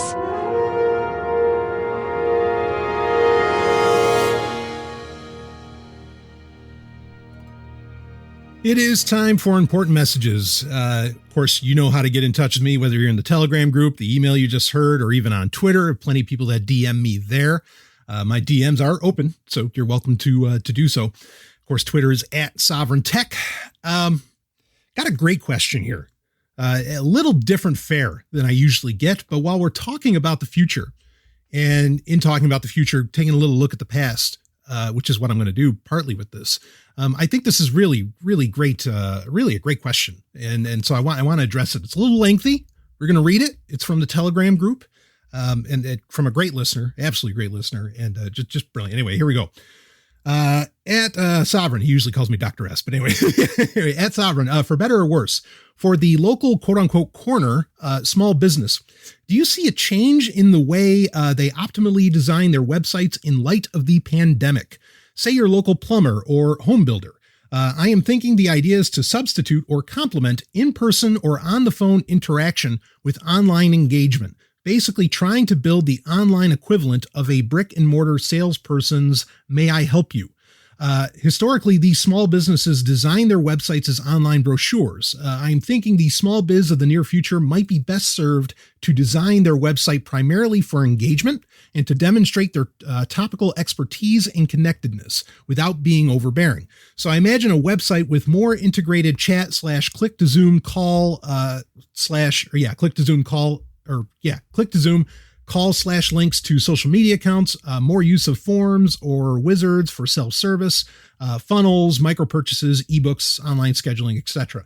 The ones that do well will connect site visitors with real people plus content and not annoying bots or canned content. If you're selling physical products, it would allow delivery/pickup. This is a great question. I mean, we could get into what a lot of businesses that I know pre-pandemic relied upon door to door. A lot of those have switched to doing SEO, right? Just figuring out how can they get to the top, on search. And that way, that they show up, and because they recognized that, wow, we're not going to be able to do door to door, or door to door is not going to be the same thing anymore. And even if somebody's having a mask over their face, and believe me, I've talked with these companies. Okay. They have asked me the questions on these things. So you're kind of coming to the right guy, because I do have in some ways, I mean, Sovryn Tech is absolutely my life, my main gig. This is what I live and breathe. But I do have side gigs in PR where my technical expertise comes to fore. And, and there are companies of varying scales, from the biggest to the smallest, that appreciate that. And I'm honored. So I do have some insight in this. I don't think social media is necessarily the place. Really, Twitter very much, admittedly, and I've said this before, Twitter has become customer service for a lot of things. Okay. And that's ultimately, I feel like, what a lot of Twitter just flat out is. It's customer service for the entertainment industry, businesses, even government, go down the list. I mean, it really has just turned into a giant, window for customer service. But it's very difficult to manage, and to handle all of that. But that's certainly a direction to look at. Not everybody has a Twitter account yet. But if you are wanting to be ready for the future, I think that that's a place to make sure that you're positioned at, because I'll tell you, I think sooner or later, just a prediction, I think that Twitter is basically going to become, by default, it's going to more or less become a public works. I really do. I think it's going, it might have some kind of private sheen, but the way that it has become so integrated with electoral politics, with government, it's maybe just not there in name only yet, like Twitter is not going to die tomorrow. There's just no way, because politicians just have too much fun with it, frankly. So that's where I would be looking. And basically what I'm suggesting is that more or less when it does become public works, or, as say a previous generation may, die off or whatever. I think people are going to, if they're not going to be forced to have a Twitter account, they are certainly going to be more inspired to, as is already happening. Okay. So that is definitely an area really to take advantage of as far as customer service goes. The real answer here, I think, for what a local corner small business could do, the real answer here, the answer actually existed like 20 years ago, like 25 years ago. QuickTime VR by Apple. Now look, no. This isn't virtual reality. It's not VR. Relax. It was not originally virtual reality. All right. Because, and I mean, virtual reality, like, something like HoloLens, I mean, that would certainly help, right? Where you have people remotely. I mean, I'm not on board with that future necessarily. That runs into all kinds of problems. But basically, that if you were allowed to develop, an entire store within HoloLens, right? And websites became, virtual reality stores effectively. Okay. That would solve a lot of this, where you would have your workers who would traditionally be customer service in a virtual space could actually walk up to somebody, right? And ask them, how can I help you? And could set up delivery and so on, and not be one of those annoying chatbots. I think the worst thing that a small business can do is pop-ups. People are just blind to them and done with them, as far as I can tell. So I would not recommend, going with the pop-ups at all, because I think people just can't wait to get rid of them. And they even look negatively upon companies that do that. Like when a little chat will pop up, or, something along those lines. But I think, the real solution would have been, QuickTime VR, you have to understand, this is basically an interactive photograph. That's really all it is. All right. It's somewhat 3D, on a 2-dimensional screen, but that concept, the only reason I think QuickTime VR did not basically become the internet is because Apple charged exorbitant royalties and exorbitant prices to develop these interactive photographs. I mean, you can go look up about QuickTime VR and read about it. Okay. It's a very, very interesting technology. And ultimately a lot of what Google and, what we are seeing, what we are being schlepped off by Facebook and Google and whoever else as being virtual reality on the internet isn't really any different than, it's just an aggrandized version of QuickTime VR. It hasn't really changed. We don't really have immersive environments yet. Not really. So QuickTime VR would have really been the solution for this, where you would basically go to a website and that website you would be clicking through like it was an actual store, right? It would be actual photographs of the store, of your stock, of all of this, blah, blah, blah. And it wouldn't, Apple made it expensive. If they didn't have this dumbass royalty fees and everything else involved with it, and it was just more of an open technology, I think the internet probably would look like a bunch of basically like websites would basically be QuickTime VR, the whole thing. And people would, and it would be so inexpensive today. I know I'm not giving you a practical answer here. I'll give you some, but, it would be so inexpensive today. Like you'd have 360 cameras that you would just set up in the morning or at any given point and boom, it would just take a snapshot of everything in your store. Right. And you would walk around, take that snapshot. It might even allow for, like, if you had really, if you had barcodes or whatever, you could be taking stock at the same time, for your end of week reports and everything. There's so much that could have been done with this, because you're totally right. Basically what people have been doing for business online has more or less been just putting, somewhat interactive brochures known as websites. And that's not enough, at all. Okay. The hard part is for any small business. I mean, one of the real solutions here, there should be a search engine that concentrates, and Craigslist kind of does this, but there should be search engines that concentrate on local areas, like 100-mile radius and so on, or that somehow could, and Google can claim that they do this, but they don't really do it well. That's kind of, I think, the real issue here, because ultimately the best thing you can do is SEO, but then there's no reason for the plumber down the street. I mean, because SEO is such a nasty game on Google, it kind of defeats its own purpose. You really should have a search engine that is very specific and easy to use for your local area, right? And every local area should have some kind of maintained search engine to where that would allow you to find, who is in the area. And you could kind of work from there, and you could set up, very easy ways. I mean, basically people just they really don't want to click through a bunch of sites. They don't want to do a bunch of research. That's just proven by the fact that most people won't go past the first page of Google, right?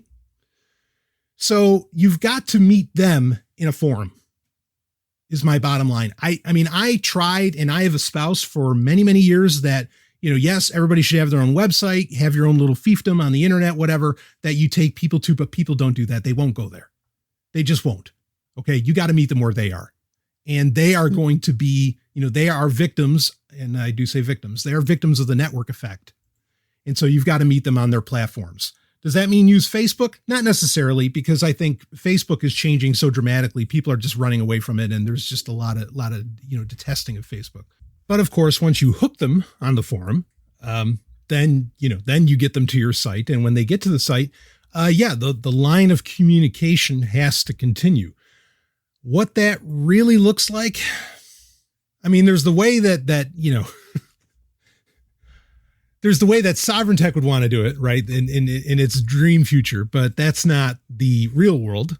And in the real world, yes, you want to set up, it can't be bots, right? It can't be annoying chat bots. It's got to be people that, that know the business and that can talk like experts, because that's ultimately what concludes a sale in an actual brick and mortar local store. is that you believe the person who's selling knows what they're talking about. And you've got to present that on the page. Traditionally, that's done with blog posts, right? Long form blog posts that even if people don't read the whole damn thing, well, this is very lengthy, they must know what they're talking about because they can talk about it ad nauseum. But creating some form of chat with that. Interestingly, I don't think the internet could really handle this bandwidth as a whole. But setting up, using something like Google Meet, where, on the site where you quickly get into, a video chat where at the very least you get to see the person at the store, I think would be probably the closest you could get to this. And that way they know they have your attention and it's not a bot. And, you could still put people on hold if you need to or whatever. But I think somehow taking advantage of something along the lines of Google Meet, Zoom, maybe, I don't know, Skype, something like that is where people don't have to install it necessarily, or it's something that everybody already has, which basically almost everybody has Google Meet or something along those lines. That would be the best bet if you could somehow get people into that scenario. Okay. Or where you could very quickly set up a calendar invite, right? That goes to their email address.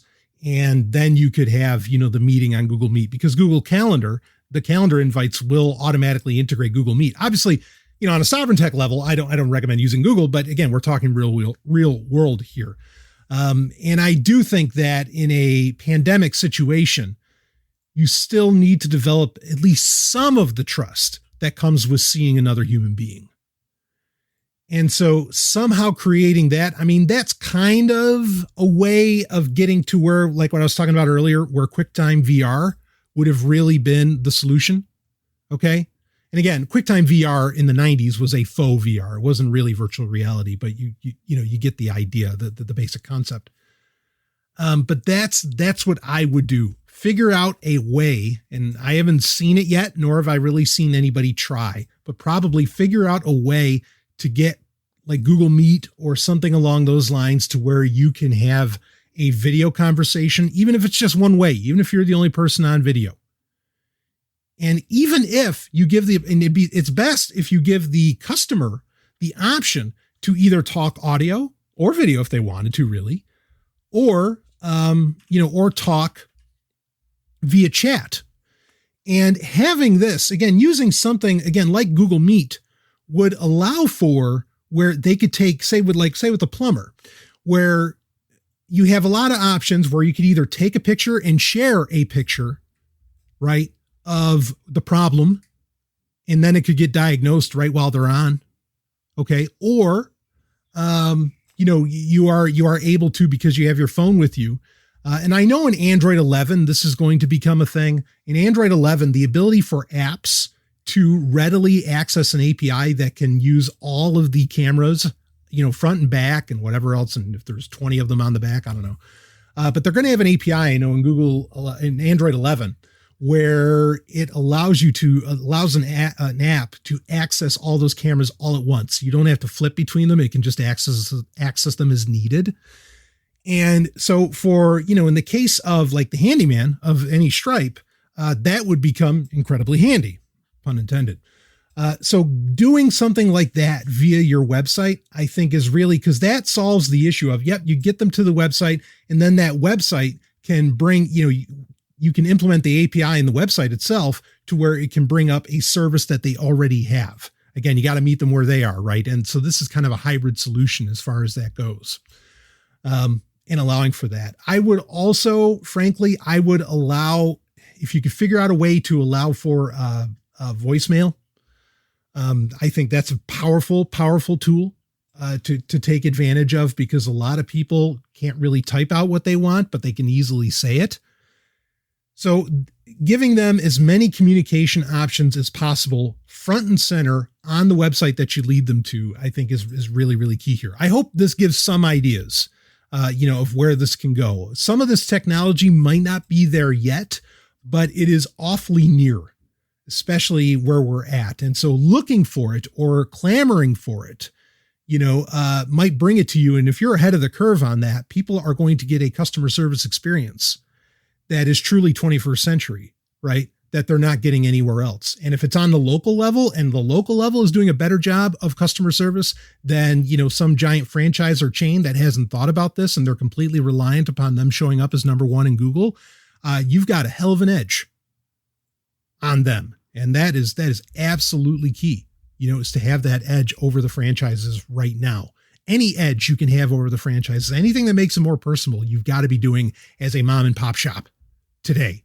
It's essential, because otherwise you are going to get wiped out. I mean, it's already happening widespread. So local business, yep. Make it a friendly face that maybe they can see around town. And if they do, it's going to create a, connective tissue and a positive association with their interaction via the channel online that you've provided, be it Google Meet, through Twitter, initially, or, whatever platform initially, I guess I should say, not forum, and then bring them to the site. So anyway, there's your idea. But I'll tell you this, let me give you this one bit of advice. And I've given this advice to companies, multi-million-dollar companies. Okay. And they've taken it and they've won. I've already seen it happen. If you're going to have an online presence, you're a business, do business, stay the fuck out of the culture war. Just do business. Okay. That is going to staying out of the culture war. It's not a matter of that you're going to piss off.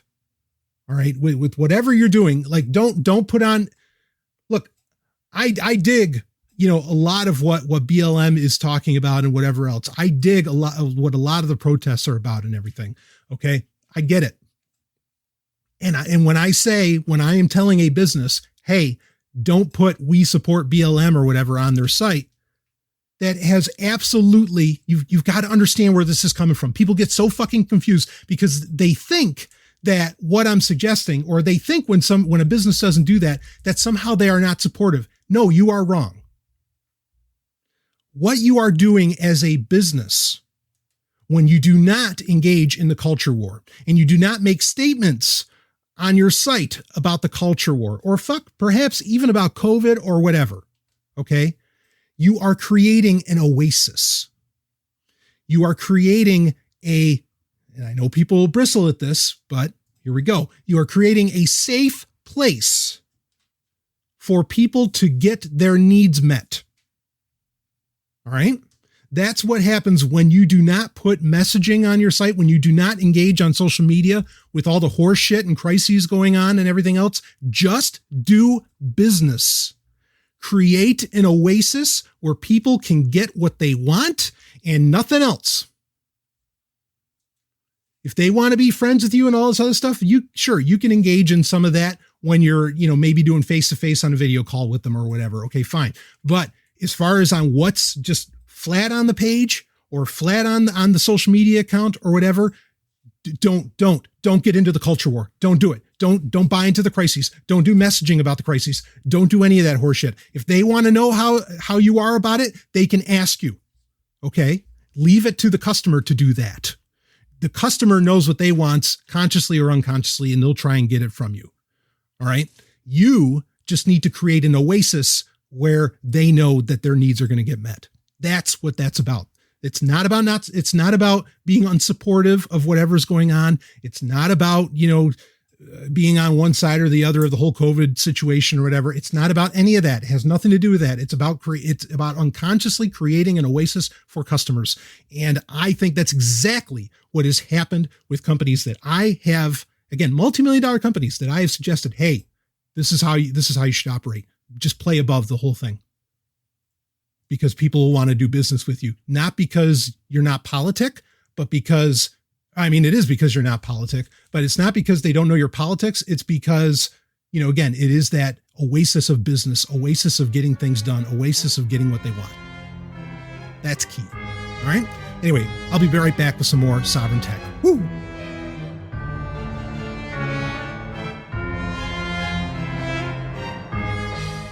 Hello, Sovrynati. As you know, Sovryn Tech proudly no longer puts content behind a paywall and makes thousands of hours and episodes available to you totally for free. But if you feel that stirring in your cockles or that special feeling in your heart, I beseech you, nay, I implore you to help the show out by donating. Frequenting our sponsors is key, but donations from listeners like you has always made this show go round and round. You can go to sovryntech.com to set up an automatic monthly donation, or you can donate via the Bitcoin address in the show notes. And now you can even donate with the Cash app at cash.app and use the money tag SovrynTech. So many ways to help out the show, and I'm honored by all of it, allowing us to build and be the future. Now, let's get back to the show.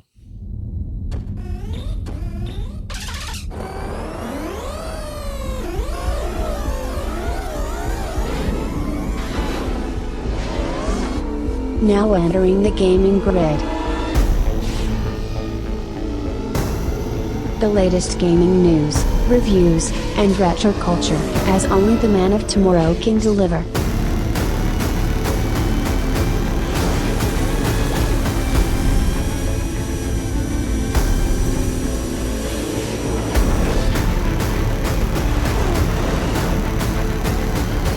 And here's your host, Brian Sovryn. Woo, baby. Back end of the show here, and we are going to talk up some gaming and some very interesting subjects to get into. And I want to get into multiple subjects here, really. There's some I don't really want to touch on right now that are just annoying as fuck that I just don't understand. Like the Smash Brothers controversies going on. Anyway. I don't think I'm going to get into those, but to talk about some interesting, I'm a big fan, really, of a lot of the retro consoles or mini consoles that have come out over the past few years. Some more interesting than others. I mean, there's some that I've ducked out on that I was originally very excited about, and then I'm just like, I don't know. And frankly, in many ways, I mean, I got to admit this, in many ways, when you own a Nintendo Switch, so much stuff gets ported to that, like so many classics, and it's really the only place you can get the modern M2 Sega Ages releases. That's not to reference the frankly amazing Sega Ages Sega Ages 2500, that series that was released in Japan for the PlayStation 2. That's very different. I have some of those games, like the Phantasy Star collection for that is still the best representation of those games.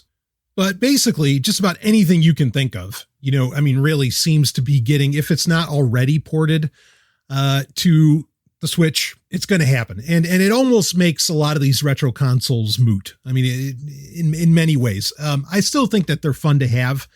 And some of them are very unique. And actually, the two I'm going to talk about that are supposed to be coming out are certainly on the more unique side. One of them, I don't even understand why it's happening, but whatever.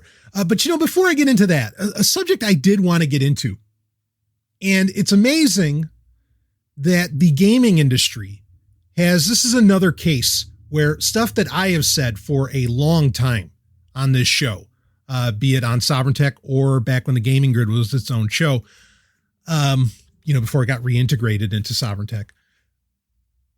I have been saying for a while that the gaming industry cannot, and I mean for years and years and years, that the gaming industry cannot sustain the budgets that these, that a modern AAA game costs. I mean, they just can't. Just like Hollywood has run into a similar issue with their high budget films. Like a movie to be considered successful has to do such stupid amounts of money that literally the movie becomes stupid because you have to make it something that appeals to the lowest common denominator. Now with gaming, it's a little bit different. And the conversation is now finally happening, I guess partly because maybe the gaming industry is sweating the fact that they don't have an E3 or they don't have other gaming expos to show off their wares and whatever else. Or probably because, new console generations, PlayStation 5 and so on, are coming up.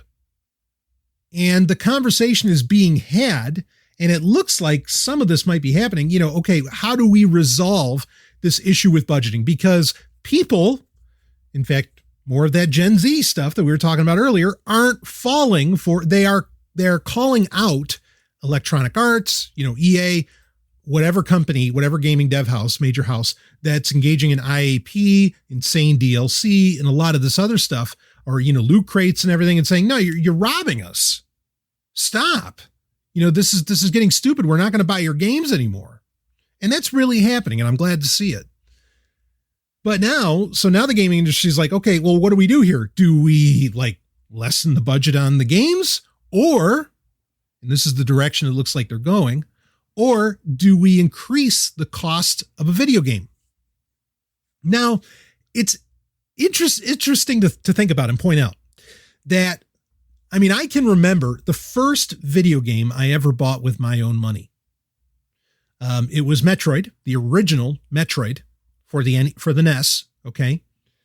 And at the time, my birthday money that I got, when I was a kid, it was $50. That was my birthday money. And frankly, at the time, we're talking, it wasn't even 1990.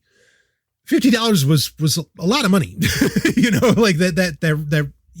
compared to what $50 is today. $50 was quite a bit more, back in the 80s and even in the 90s. So the irony is that today, how much does a video game cost?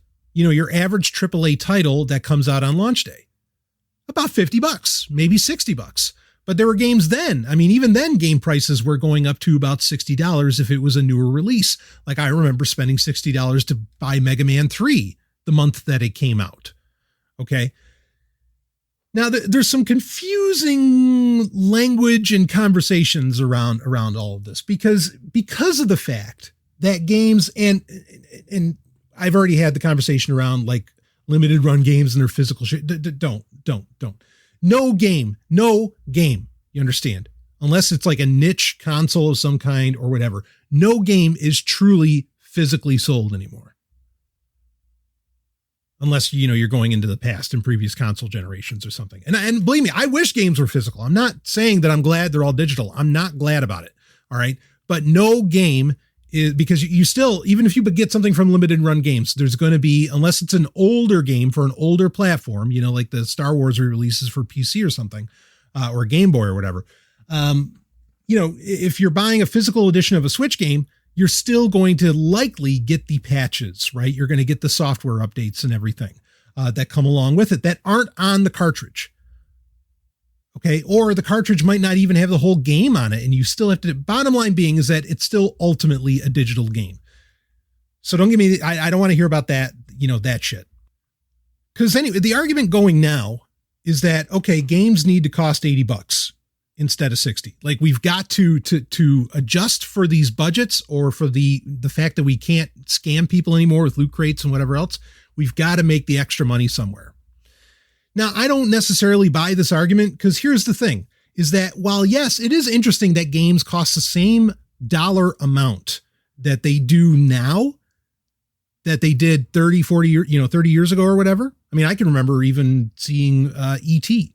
I think, the Atari game E.T. costs like $50-$60 back in the early 80s. Yeah,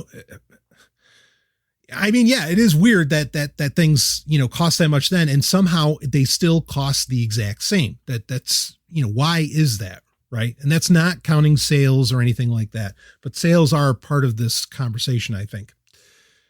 A lot of those sales are really only possible because games are not physical anymore. They are completely digital. And so there is no real production cost. And so the pricing of the game can flux dramatically. Right. And of course, you make a lot more money off of a sale because it highlights a game that, makes up for the fact that you're not getting the full price for it often enough because you'll get a, greater audience per buying in. So the idea that games need to cost $80, the part that's kind of bullshit about that argument is just that no game is really physical anymore. There is no production cost as far as the actual medium that the game is on. Everything is sent digitally. Now you could say that maybe the production cost, or maybe what used to go into the cost of a CD, DVD, Blu-ray, or cartridge, is now offset by server costs, right? How much it Because I mean, what, some of these games, some of these Call of Duties or Battlefields, you get like 80 gig downloads or some bullshit. I mean, it's fucking insane. That might be offsetting that a bit. And so maybe even though they don't have to pay for the production of cartridges and discs, they do have to pay more for server space and, and bandwidth and so on. So I guess that could make some kind of sense, but I don't exactly buy it. But the point being is that the idea that games should, frankly, my answer is that no, like these games shouldn't have these budgets, like it shouldn't be that fucking, insane. It's ridiculous. The model with which, like a yearly Call of Duty game, that doesn't even make sense. It used to make sense. Like the yearly releases of games used to basically was the purview of sports games. Okay. Because you had new teams every year. And so you wanted to play the latest teams, right? Okay, that makes sense why you would make an entirely new game and there'd be graphical improvements and, and so on. Because there is a real world impetus for why you need to do a yearly game. Now it's just a fucking money grab. As to where before it was, almost a necessity. Now it's pure money grubbery. It's stupid, but regardless. Games costing more. Ultimately, I don't really have a problem with that. And what inspired me to start talking about this right here was the fact that one of the games, I mentioned the Sega Ages series, the Sega Ages 2500 series from the PlayStation 2, and I mentioned the Phantasy Star collection. There was a time where, Phantasy Star 4, which is one of my, probably in my top 10 games of all time, Phantasy Star 4 cost $100. It didn't come with anything necessarily special or whatever. There was some extra cost that might have come with, a little extra RAM or whatever they, was in the cartridge or something along those lines. But that game cost $100 new in, 1992 or 3 when that came, or maybe it was 94 when that came out. So games costing a lot more, and maybe they felt like, well, that's why Phantasy Star 4 didn't do great money, was because, it was just way too expensive. But this idea of games costing more, my whole point in bringing this up is that, that's not really new. And ultimately, I don't really have a problem with that. Like with these things really costing more. It is, I don't know if the server space argument really holds water with me. And here's the thing is that I think ultimately the server space, like the concept of digital games is what's also inspiring, like the increase in price, because I think that the way games are produced now, it's not just a matter of digital and physical. The way games are, or should I say not produced, but developed, the way games are developed now, you don't get a finished product when the game releases. You've got tons of patches and a whole other all other bullshit, that comes out, months, if not years after the fact. I'm not complaining about getting extra content and everything else, but that used to be, what used to be in gaming was an expansion pack, and you'd pay an extra, $10, $20 or whatever for it. Right. And, it might completely revamp and patch parts of the original version of the game, but you ended up paying for it. And so, ironically, to get a full game, it would end up costing more than $50-$60 all the same. So in many ways, you've already been paying a lot more for a game than $50-$60. So there's not so much of a problem there, with the prices needing to get raised. But my concern is that they're immediately jumping to, let's increase the price of games. And they are not reassessing the development, the gaming development model and the business model overall in the games industry. That's what bothers the fuck out of me. They recognize there's a problem. There's a disparity in budgets and pricing and everything else, but they're just going in the wrong direction. And that's really unfortunate.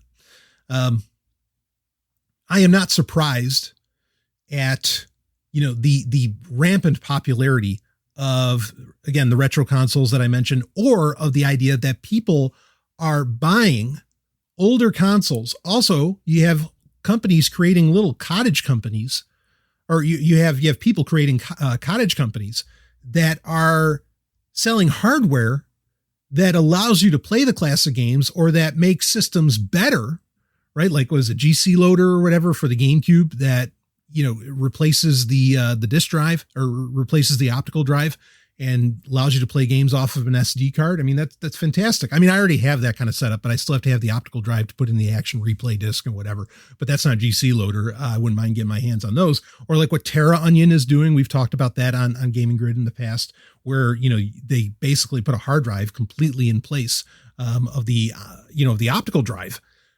in older consoles. And that's great. Like I'm so supportive of that, but it's amazing how well those cottage companies are doing. And I think it's because people are just there is a large segment of the population, of the gaming public, I guess I should say, that have just had enough, you know, of how complicated it is just to even own a game today. And they want simplicity and they want stuff that's made to last. Ironically, speaks very much to our Gen Z conversation that we had earlier. But anyway, you know, speaking of retro consoles, a couple new ones that are coming out. I was going to review, we're running out of time, but I was going to review the release of Duke Nukem 3D, the 20th Anniversary World Tour Edition on Switch. But we'll save that for another episode. But I do want to talk about these couple things. First one is the one that I don't understand. But Retro Games Limited, who did the C64 Mini, which I've been very positive, very bullish about. I think it's a fantastic little system. They're coming out with a VIC-20 and it's full size. They're not bothering with the Mini. They're going full size like they did with the C64 Maxi. I'm not exactly understanding what the concept is here. I don't get the why and where this is really that viable. Like I so rarely, and maybe I just don't know. I had a VIC-20 when I was a kid, but I so rarely, well, all right, there are whole communities, and they're large actually. There are whole communities around Commodore 64 to this day. New Commodore 64 games, Lords of Dragonspire. I mean, awesome fucking games. Wormhole, go down the list of it, right? Sam's Journey. That, that are still hot, still actively developed, and that people are still on board with and buying. I mean, basically, whenever Cytronic Software comes out with something, the instant they come out with it, I mean, their games are anywhere between $2 to $8. I mean, I buy it in a heartbeat. I haven't even played it yet. I don't care. I just buy it because I'm like, oh, it's so great. And I love the Commodore 64 community. I rarely see that for the VIC-20. Like I don't see that same community. And I tried looking for it when I first heard about the VIC-20 coming back from Retro Games Limited, where they're doing, kind of a retro console sorts with it. And I don't get it, but it looks like, based on what information I could find, it can play Commodore 64 games as well.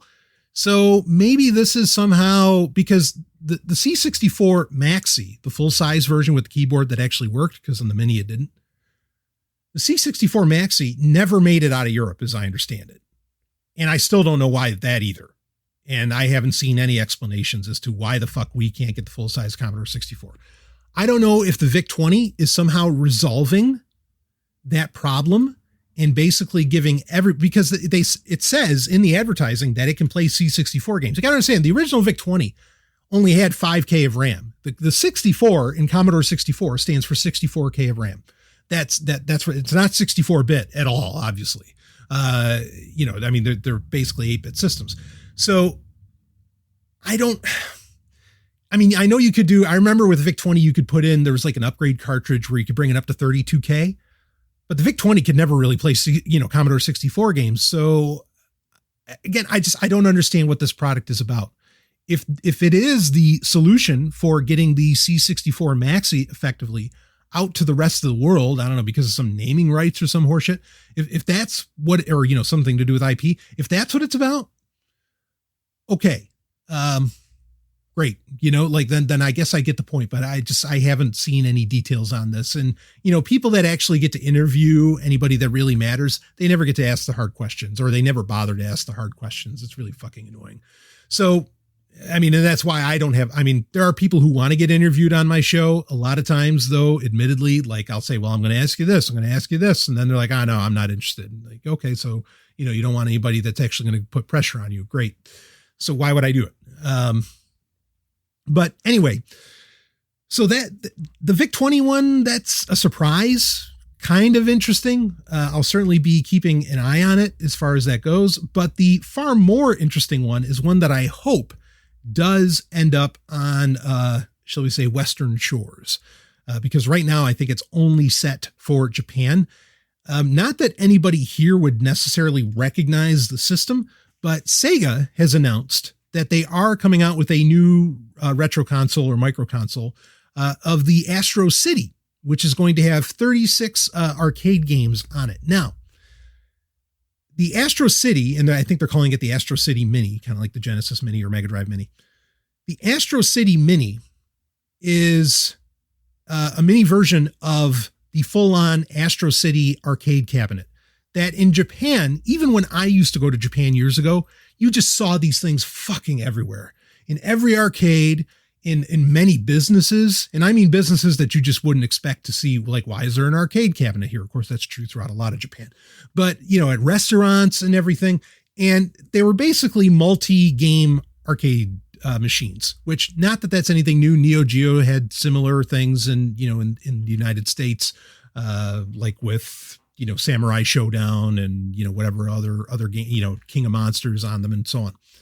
And speaking of that, this does actually look a lot like the Neo Geo Mini, but apparently and it has functional buttons on it, just like the Neo Geo Mini, which is nice. I thought the Neo Geo Mini was a great release. Definitely one of the better retro consoles. But this one has 6 buttons, and also apparently the little joystick on it has micro switches. So great, it's actually far more usable than, say, the one on the Neo Geo Mini.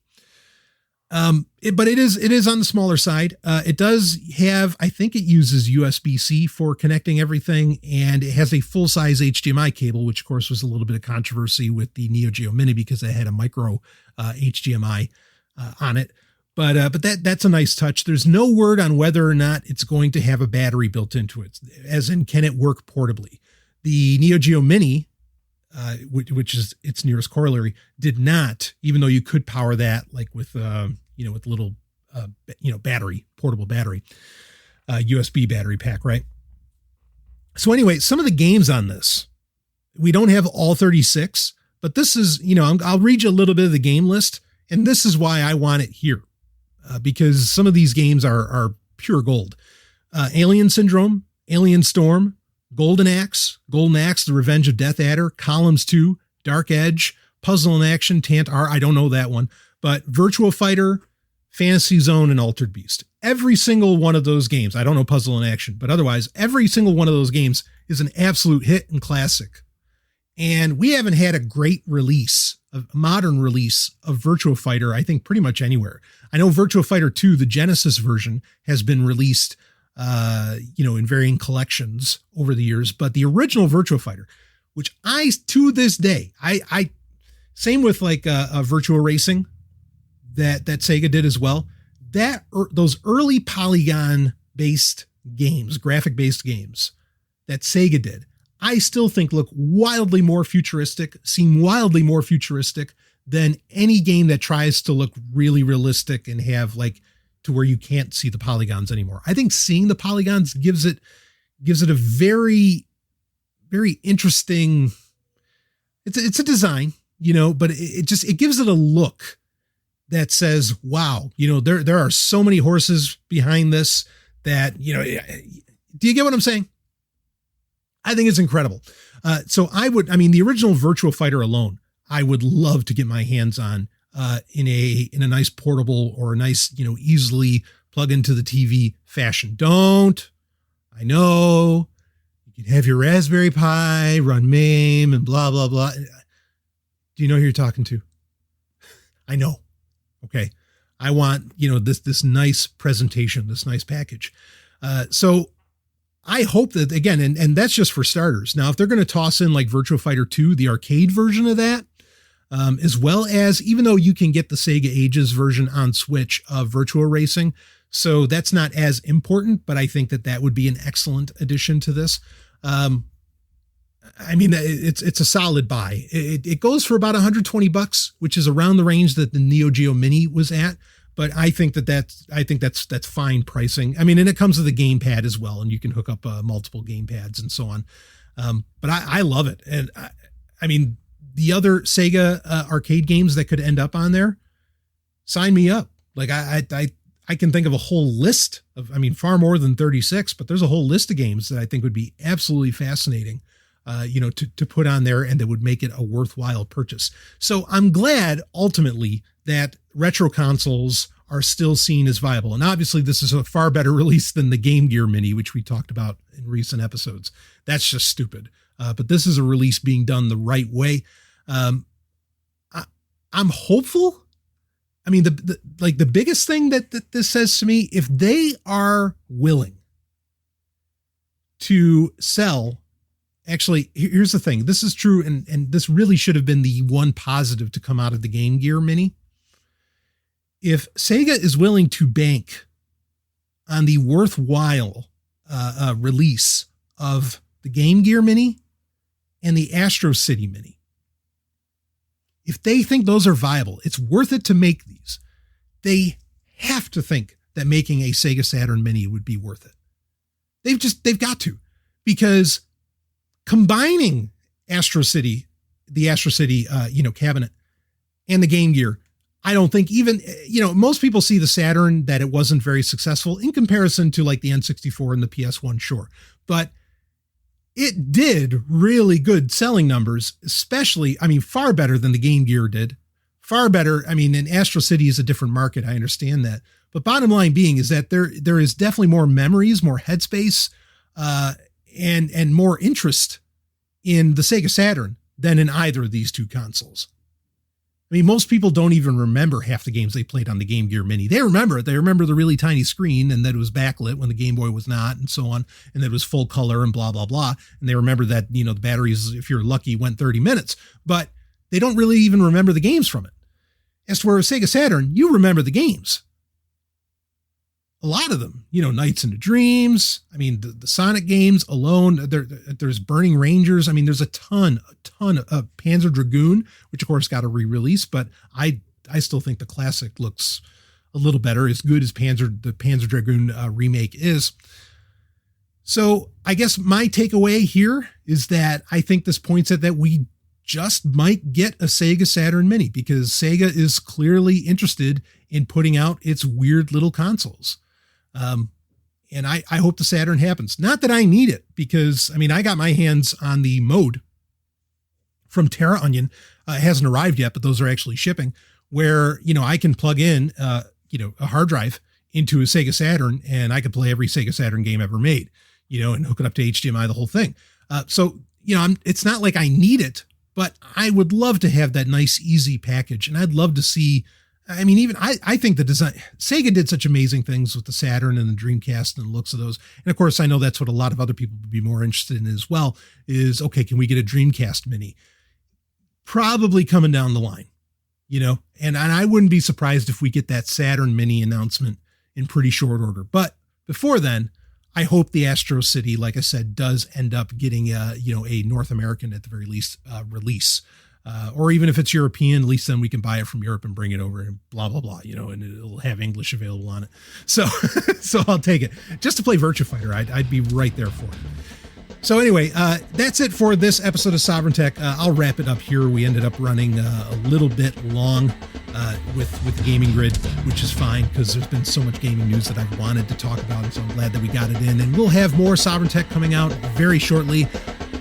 Feel free to donate to the show if you have that feeling. Just look in the show notes for how to do that. And I will see all of you on the other side. Have some fun with that rebellion, baby. I'll see you on the other side.